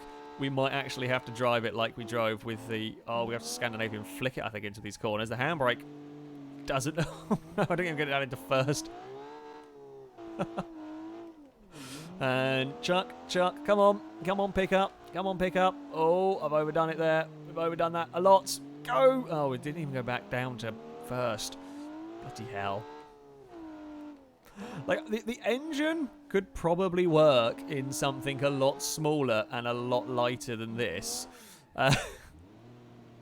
Can we go? Oh, go down into first when I tell you to, you stupid gearbox. This is pretty bad. I'm not going to lie. This is pretty bad for autocrossing. Like, it does not feel like a... 400 horsepower, but I think that's just the weight. I don't know. The diff does seem to be allowing, power through both wheels. It's allowing us to hold slides, essentially. Oh, come on now. In terms of the vehicle, like, look-wise, it does very much look like a realistic vehicle. It's sensible looking and everything. It's not a bad-looking vehicle at all. Please turn! Is the steering wheel connected? I think I am just making vague suggestions and hoping that the car listens to them. It doesn't. It really doesn't care what I do. I can't even... Like, the handbrake takes so long for it to even react to me having pulled it. I can't even use that to kind of flick it through the corner. Well, I might be able to if I preempt where we're going. Change down to first when I tell you to. Oh, dear.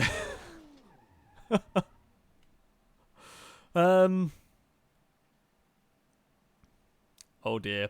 Maldonado says, I can confirm I am an idiot. I've soldered the ground to the output and the output to the ground on my button box. Well done.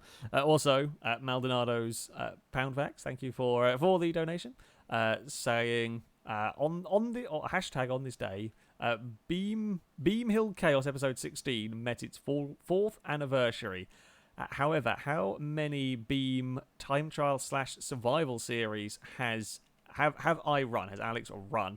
excluding the current auto beam autocross. So how many time trials or survival series have I run, I can't speak, on beam over the course of playing, or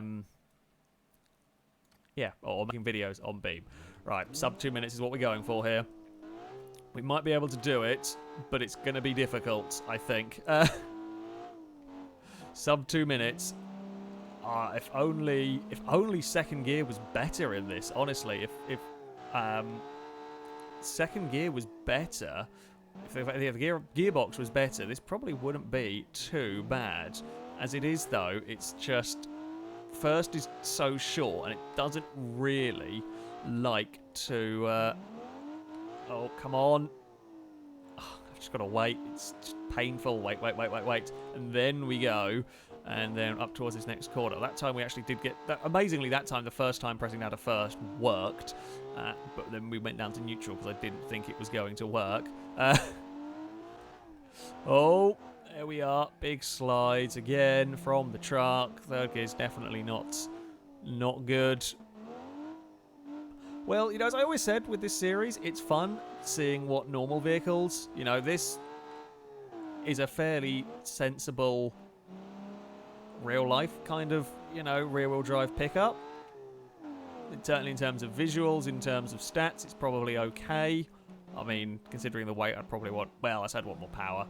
For a real vehicle, that is, probably not so inaccurate power output. For an autocross course, funnily enough, big i6 pickup doesn't work so well. We did crack 60 down the back straight. It doesn't turn. The tyres make things 10 times worse. I will say that much, of course. This is an off-road truck, and off-road tyres are not good for autocross, and we've seen the huge differences, the problems the tyres can cause. We saw it with the Skyline Cross thing, that just couldn't take any corner speed because it wasn't on it was on normal road tyres. It's 203. It is slower than the EOS. I'm not sure I can get much more speed out of it. I don't know if I can do much more with that. If I can get it in the right point on the gear ratios, that would be great. However, the gears are wonky and the turning is dodgy, and those two together are problems for a car around here. I can't even get it sideways. I can't get it sideways in first, so... oh, come on. You can maybe possibly do something there. It's painful. It's painful. Just sat waiting for the truck to do something. The next cars should be quicker, I'll say that much. The next car I do expect to be quicker, but that's probably not difficult considering this is currently the second slowest car to have actually got around here. Oh, no, don't do that, truck. First time I got it sideways without actually wanting it to be sideways through here. Now we're at 34 miles an hour and it's slithering around. Who knew that was a thing that we were going to be seeing today? Not me. Come on. There we go. We are out of the hairpin. So it's at 126 already. Like, the top 50 or 60 cars have finished by the time we get onto the back straight, pretty much. Oh, I want that sub 2 minute, but I think any chance we had on this run, even if the rest of it was good enough, that one big slide will have put pay to it. We got very, very close to the archway there. It's a 54 here. Yeah, we're not going to do a sub 2 minute. I can't get it through this section well enough. There's not a hope in hell we can do that. It is not an improvement. It's the wrong tyres. It is the wrong tyres entirely. Far too big. Far too... well... out of help gear ratios. Of course, it's not a vehicle designed to run an autocross course at the end of the day. You know, you've always got to bear that in mind. It's not a vehicle designed to run an autocross course. But it is the second slowest. BeamNG Coast Guard, thank you very much for the donation. Saying, Coast Guard to Alex, we've detected an unauthorized vessel moving slowly in your area. Please state your intentions. I think the intentions are to go very, very slowly sideways. That was the intentions of the truck. It looks great. It's a good-looking slowly sideways. But that's the plan. I mean, I think there are many boats that are smaller than this. Anyway, our next vehicle. This next one looks like it could be pretty quick. It might be a touch heavy, but it could be very, very quick. There is a lot of power if it's controllable. Here it is. Very, very shiny as well. Very shiny. So, this comes from ES Panop. I apologise if I'm not pronouncing that one correctly. This is the DVT Banshee, all-wheel drive, turbocharged V8 in this, 551 horsepower, just shy of 400 torque. It is, as I said, a touch heavier. It's 1,300 kilos. Now, power-to-weight ratio-wise, that's not a problem. Power-to-weight ratio-wise, there is still plenty of acceleration. Where might come in as a problem is with the cornering. There's just more weight to lug around the corner. The fastest car here was 700 kilos. So, you know, we're talking almost half the weight. Big tyres, pushrod suspension all round. Could we have wheel wobble? I don't know. We'll have to wait and see. I would expect it to be fast. I would expect it to be fast. It is a very, very high revving engine. What gear are we going to want in this? Second, I think. Ooh, okay. Front end is pretty good turning in. It's not as good as we have seen from some of the little cars. Come on, there we go. It doesn't feel like it's got I say it doesn't feel like it's got 500 horsepower. It's damn sight quicker than the truck. We are getting some decent enough acceleration in this. It's not quite the terrifying sudden fling forward we saw from the Fireball. Oh, come on, slow. For this next corner, we're going to have an interesting time, I think, getting speed out of it. It is definitely the highest revving vehicle of the day. It's actually quite a lot of diving on the suspension. That's not inherently a bad thing, as long as it's not affecting its drivability. It is also a conventional manual gearbox rather than a sequential, so there is that little loss of time. It's only a fraction loss of time as you change gear. Oh, there we go. Slow it down for the hairpin. It's not bad on the old throttle response. I can't get it down to first through there. Ooh. 27.0. 27.0 is not quite the time that I was perhaps expecting looking at the stats of the car. Wonder if it is just that. It's just that weight. It's just a little too much through the corners.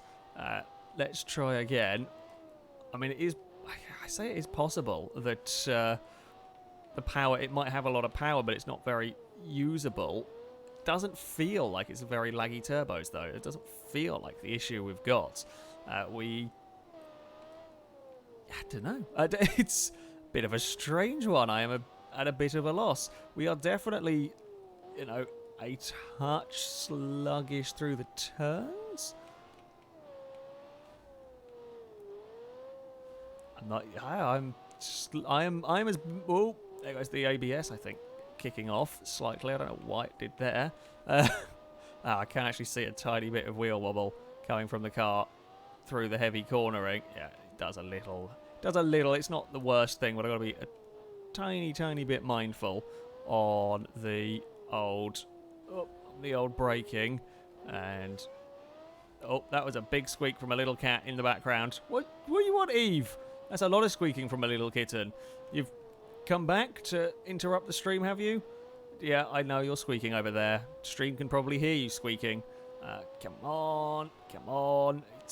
Yeah, we are struggling slotting this car. I'm struggling so much. I've clicked in the stick trying to get the car to turn.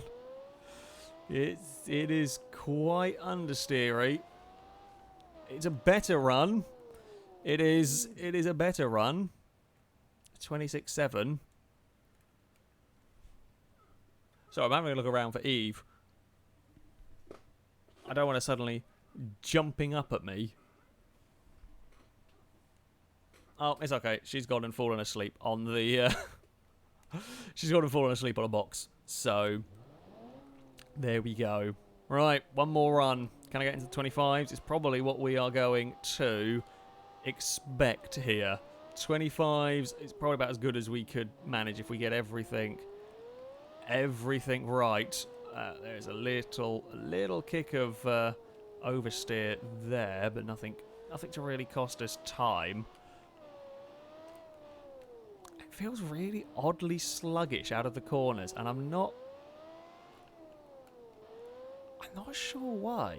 Like its handling isn't the best, but for such a powerful engine, I'm not 100% sure where all that power's gone. It's like it's being wasted almost. I don't know whether that is just a weight thing, being that the car is, well, twice the weight of the likes of the Fireball. I mean, it's almost twice the power, but I'm not sure. I am not sure. I'm a little bit bemused. I wonder if the power is somewhere going to waste in this car, or something strange is going on, because I would not have pegged this as a 500 plus horsepower car. Come on, around we go. It might be the effects of weight when you are doing an autocross thing, when we're so used to ultra light cars. When we started off this episode with just about everything at 600 or 700, well, 700 or 800 kilos, sorry. That is a better run. That is a better run we have got there. It is a 25.5. I can't do much more. Sadly, with the Banshee, good looking car, huge amount of revs to play around with. But yeah, that was all I could manage from the vehicle. Oh, good God, I've seen what's coming up next. Oh dear. Oh dear indeed. Maldonado's Pound Fact, thank you for the donation. Saying, Templar not got the answer. It was 8 series. 3 Driven to Hill Destructions series, Downhill Chaos, American Descent, Destruction Desert, Canyon Rally, West Coast Rally, and Pine Hills Rally. Right, okay, so that was that. Sorry, next part. So the next, Maldonado's question times. Will It Roll lasted 35 episodes. How many cars have featured across these episodes? Good luck, because I don't have the faintest idea, but good luck. Right. Shall we grab this next car? I'm going to have a quick drink before we get the next car ready.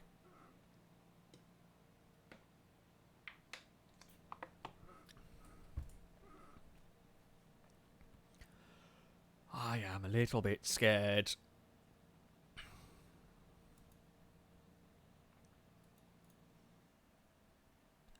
There is no way this is going well in any way, shape, or form.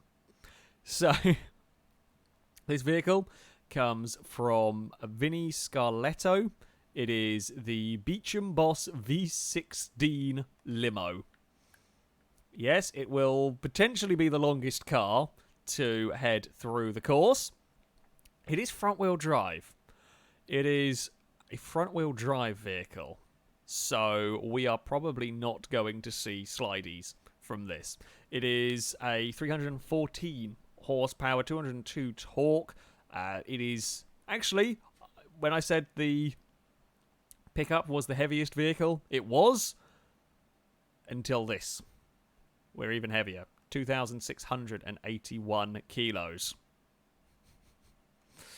That's a huge amount of weight in a front-wheel drive. Now, possibilities for the great boat. I mean, it won't beat the record for front-wheel drive. That's a 120. I don't think we'll beat Boaty McBoatface. But we will have to wait and see what tyres... Ooh! Grip! We have got grip! It might be a heavy vehicle, but this has actually got a good amount of grip. You know what? This might get closer to Boaty McBoatface than I thought it was going to. We have got a pretty good amount of grip here. All things considered, considering it's a giant limo, this is getting turned in very, very well, smoking the front tyres slightly. You know, I'm pleasantly surprised. I am pleasantly surprised so far. Are we going to be able to keep it up? The tighter sections are where this might come undone. I presume this must be on some semi-slick tyres, as there's no way a limo this heavy on road tyres is doing this. I must be running on the semi-slicks, which is, you know, what everyone else is, so... or most vehicles are, you know, you want the grip. Ultimately, the tyres are the most important thing just about when it comes to dealing with grip. What do we got straight line speed from the V16 engined car? It is a 63 miles an hour. It's always going to struggle acceleration-wise, of course. It's very, very heavy, considering the fastest car is 700 kilos. We are a lot more. We are 7 times the weight of the... Not 7 times, sorry, 3 times the weight. I got my maths wrong. The weight, that's actually pretty reasonable.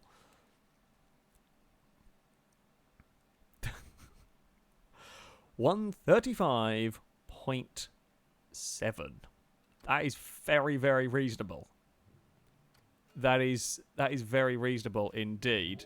I will have a look actually at the tyres to try and figure out if it is on semi-slicks before that final run at least. I mean, there might even be a way of... The limo would be the only car that you could do it, but there might even be a way of using the concrete to help turn the limo. I don't know how on earth we'd do it, but there might potentially, possibly, be a way to get that working. Oh, please turn, please turn, please turn, please turn. Thank you. I say please turn, it is actually doing what I need it to, at least, which is something, unlike some of the vehicles. I mean, this is certainly not going to be at the bottom of the table. I don't think we can do... I mean, it would be fun to get it into the 33s and mix it up with some of the rear-wheel drive cars, just because this is a very heavy limo. I don't think it's really going to do much more than that. 2 seconds is going to be a sizable chunk to find when there wasn't any real big, glaringly obvious mistakes. I might have made small goofs. If I've made enough small goofs, we might be able to, I guess, reel that back in. This is where it hurts in the limo. It's just that the wheelbase is what's hurting it there. It's just it doesn't turn. We got it very smoothly through there. I'm pretty pleased with how I got through that corner. But that's always going to hurt the limo in terms of a lap time, a run time, a stage time, or however you want to phrase it. Come on, limo. We can show up those those sensible autocross cars. Who needs sensible autocross cars when you can turn up in a V16 powered limo? Ah, it's a 35 again. It is on semi-slicks, I'm pretty sure. Hold on. I've actually now got to try and... Very difficult to see where I've parked it there. Yeah, that's on semi-slicks. So it is on... It's got semi-slick tyres all round. Pretty big advantage, shall we say. Can I get sub 35? I still want that 33, but I think that's going to be very difficult to obtain. It's still not a bad showing for a front-wheel drive car in general, let alone a big, heavy limo. Try to get that power as soon as we can. Get it ready for this next sweeping turn. The understeer, or you can see the skidding from the front tyres. The problem is, yeah, we got it turned in nicely for turn 2, but then you actually screw yourself over a little bit for turn 3. So what you gain through one corner, you're going to lose through the next a little bit. Oh, patience. Don't try and jump on that throttle too soon. We cannot do too much with this vehicle in places. Come on, there we go. There is only so much that it is grippy. It's way more grippy than anybody expected. Certainly than I expected. However, there is still, you know, issues. You're in a very, very big limo. I think we took off the wing mirror trying to sneak it through there. Do I want it in first? Maybe not. I kind of I almost swung too far back the wrong way in all of that. We still got to 66 miles an hour. It's not quite enough to travel in time, but it's, you know, traveling in surprising speed in the Comfort. I don't know what, like, I'm guessing if it's 2.5 tons, it's probably fairly luxurious interiors. Who knows what material the vehicle is made of? It wasn't a better run in the end. God damn it. Shame. 35-0, though, is absolutely no disrespect. That is not a bad time. I very much thought that would be considerably slower. Very, very much thought that would be considerably slower. So, well done. Well done to the limo. We are going to have one more of the regular cars. I'm afraid today's stream has got to be a little bit shorter than the ones we have done in the past. This next car, though, is a very, very interesting prospect. Where has it gone? I think this could... Oh, this could shake up the two-wheel drive category. Potentially. It's a very interesting looking, very good looking car as well. Right. The vehicle comes from the Grenade. It is called the Rotational Dynamics Motorsport X5R. Certainly looks the part. Actually a very good looking car, this one. As I said, it is rear-wheel drive. It is a flat 4. 316 horsepower, 210 torque, with kind of there or thereabouts in terms of power and torque. Very light. 659 kilos. That is not much weight at all. That is not much weight whatsoever. The brake lights are very, very weird. It's also got a Citroen badge on it, apparently. Anyway, silly light, very good power to weight ratio. The concern, what will stop this from becoming the fastest two-wheel drive car is if it is... Oh, wait, we've not actually got the timer going. What will stop this becoming the fastest rear-wheel drive car is if it is too uncontrollable. I don't know. Oh, we've got some judder from the vehicle. Oh, yeah, that's the issue we've got. We might actually have to leave this in second. I fear that the transition from first to second actually just kicks the back end out entirely. In fact, the whole thing is struggling with traction. Now, this is the downside of 300 horsepower in a 600 kilo car, is that control is limited. Limited to say the least. I mean, it is very, very quick through these turns when you get it right, and the brakes are phenomenal, as you can imagine.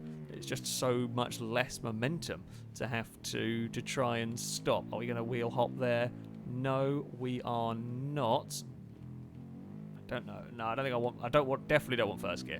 We'll ignore first gear entirely around here. That will not work on this circuit. It will just spin when we go to change up. I can't even get to full throttle down there. It weaves too much. I love how we get to 75 in this, despite not being able to even remotely consider a full throttle moment down the circuit. But there we go. If I can keep control of this car for an entire run, I think it could be very quick. But it's that keeping control. 24.4. I mean, it's a good run. It's a good run for a rear-wheel drive car. Until today, the fastest rear-wheel drive, we were looking at a 21.8, I think, was the time to beat. This certainly has the corner speed, but it just lacks Oh, like that. It has the corner speed, and it should be fast enough accelerating. It's almost too light. And I don't think I've ever said that about a car in this series. It's almost too light around here. As an all-wheel drive vehicle, this would probably have been, to be honest, I mean, all-wheel drive is always going to be faster, but this is all-wheel drive, would add a couple of hundred kilos to the weight, but it'd probably be immense. It handles very, very well, and being as insanely light, insanely oversteery as it is, means that I just can't use half of what the car has to offer, really, because you're just there, you're wasting time. You're wasting more time as you try and catch it going the other way. I don't think I've been to full throttle really around this circuit, or if I have, it's been... we can't get to full throttle because we go sideways. We won't get to full throttle out of any of these corners, because if we do try, we will go sideways. You can see it wiggling anyway. Next hairpin, we run around. Now, that change of direction is absolutely excellent, but now I can't get to even remotely near... There we go. We do get to full throttle that time around, but it's so briefly. It's up to 82 miles an hour. Come on, little car. Whoa! It is so savage. That is a brutal vehicle. That is an absolutely brutal vehicle. It's a 24.4 again.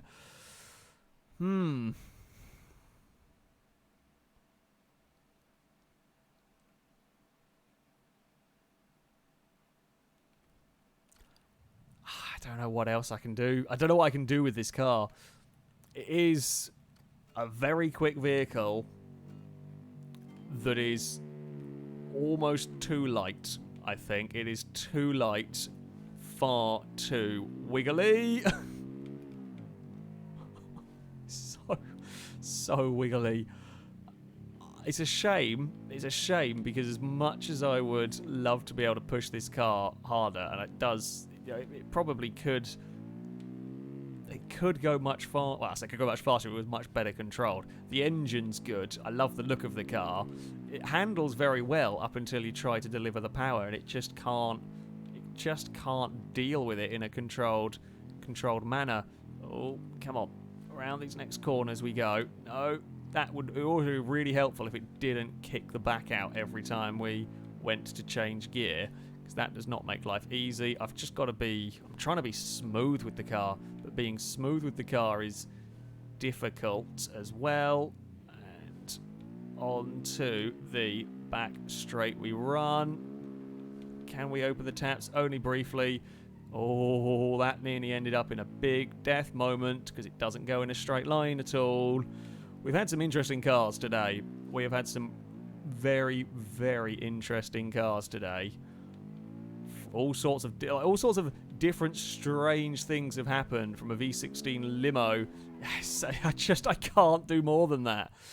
I cannot do any more than that with the car. It's good fun, cool vehicle, very cool vehicle. As far as rear-wheel drive cars go, it is one of the better ones. You know, one of the better ones. Apparently we need some hydration.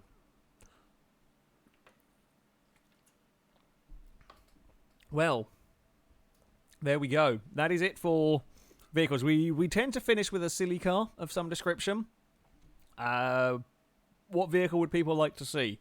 What vehicle would people like to see run through the course to finish off our episode today? I'm not gonna continue with the main vehicles, but we will run the usual silly, something unusual, something different.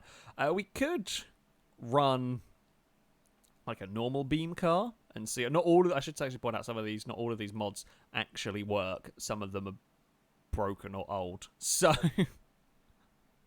I like the idea of the XJ220 minivan. Oh, this completely and utterly breaks all of the rules of the series. Could be pretty fun. No, Maldonado's still trying to count all of the cars that have rolled. It'll be a while. It will be a while. We could... I think I still have the jelly car. We've already run the best worst car. That was run last week. You know what? Let's do it. I couldn't think of a name for this one properly, so it just became the Super Madness. Now, engine-wise in this is massive. Engine-wise in this is massively over the rules. However, it is on road tyres, I'm pretty sure. It's not on semi-slicks. Oh, it is on semi-slicks. Okay, that's fine. We are on semi-slicks in the minivan. I mean, I'm pretty sure this is like 1,000 horsepower or something stupid. So, let's turn that off. What do we reckon? What do we reckon, folks? Is it going to be able to run towards the front of the leaderboard on virtue, whoa, of its mad amount of power? I think the answer to that is going to be no. I think the answer to that is very much going to be no. It doesn't turn through the slow corners, and then when you open the taps on it, it oversteers like a lunatic. At least first gear is helpful gear. First gear is a good gear. Jeez, it really doesn't turn at low speeds. It is, at the end of the day, a bus, but yeah, this does not work around the autocross course, even with what are pretty suitable tyres. This is not a tyre-related thing. This is just, I think, I mean, it is heavier. I don't know, can't remember what weight it was. I think it's over 1,000. Well, it's going to be well over 1,000 kilos. I think about 1,400 kilos. Oh, good God.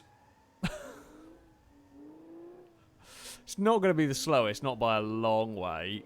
It should be bloody fast down here. I actually geared up too soon. It's 89 miles an hour. We very, very, very much don't stop there. So this is definitely not going to... oh, be quickest! Oh, no. Don't stop the engine. We need to keep going. Oh, it's terribly broken. It might be slow. Actually, no. It's not even going to be... it's not even going to be slowest, even with a big crash, a big spin, and loss of a wheel. This is still not even going to be close to slowest. Hold on, hold on. There we go. It's not even close to slowest. I think it beats the Vampire despite doing a small pole dance and losing its wheel. Right. I mean, I think if I get a decent enough run with this, it is going to probably be at around about the 127, 128 range. That's about what we are likely to, oh God, to see from this. I need a little bit more in the way of control. I could probably get away with driving this and chucking this around a touch.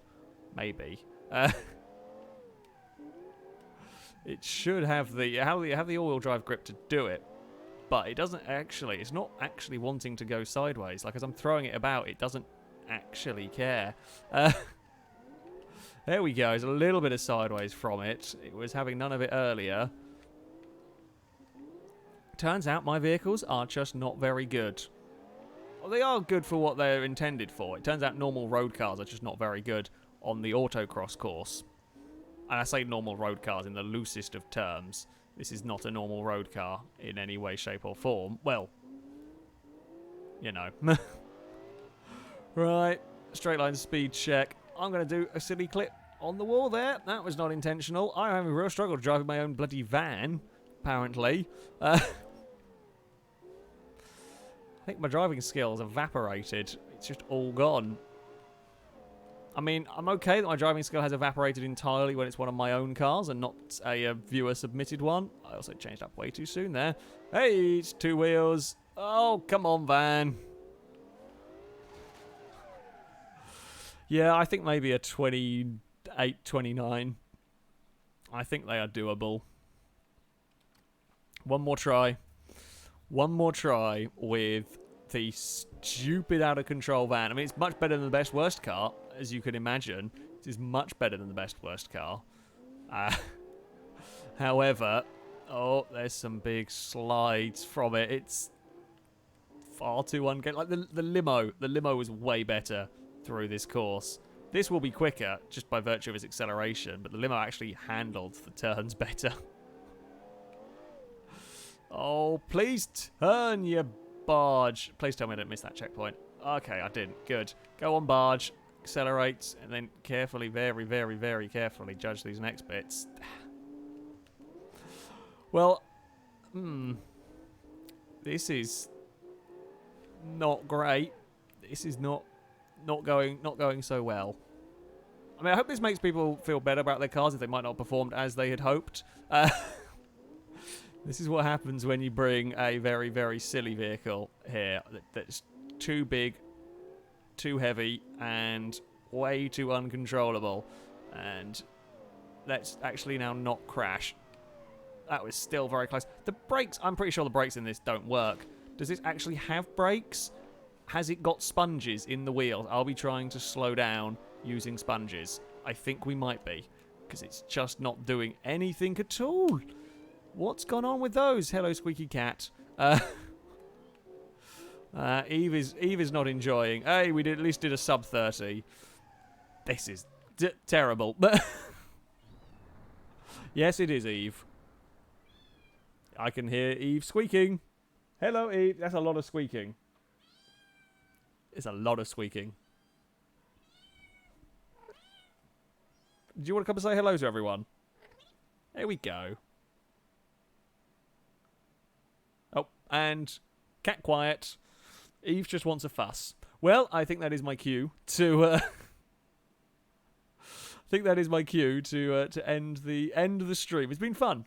It has been fun. I apologise, slightly shorter today than usual, but it is time to go.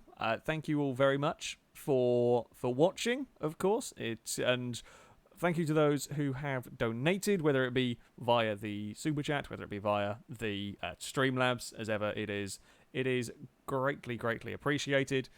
Says Porsche, I can actually see you now typing on the... Oh, Eve, you're going to knock the controller off. Says Porsche, as ever, thank you very much for the incredible spreadsheet that is keeping track of everything. It makes my life a lot easier when it comes to doing this. Oh, Eve, don't jump on the keyboard. No. Bad kitten. Kitten, you're not allowed on there. Come back. There we go. Good kitten. Oh, God. Eve's causing chaos now. We've got to go. Right. Yeah, thank you all for watching. I hope you enjoyed our run through there's a lot of weird and wonderful and interesting cars. Unbelievably fast ones and many, many silly ones. But that will be all for today. Until next time, goodbye.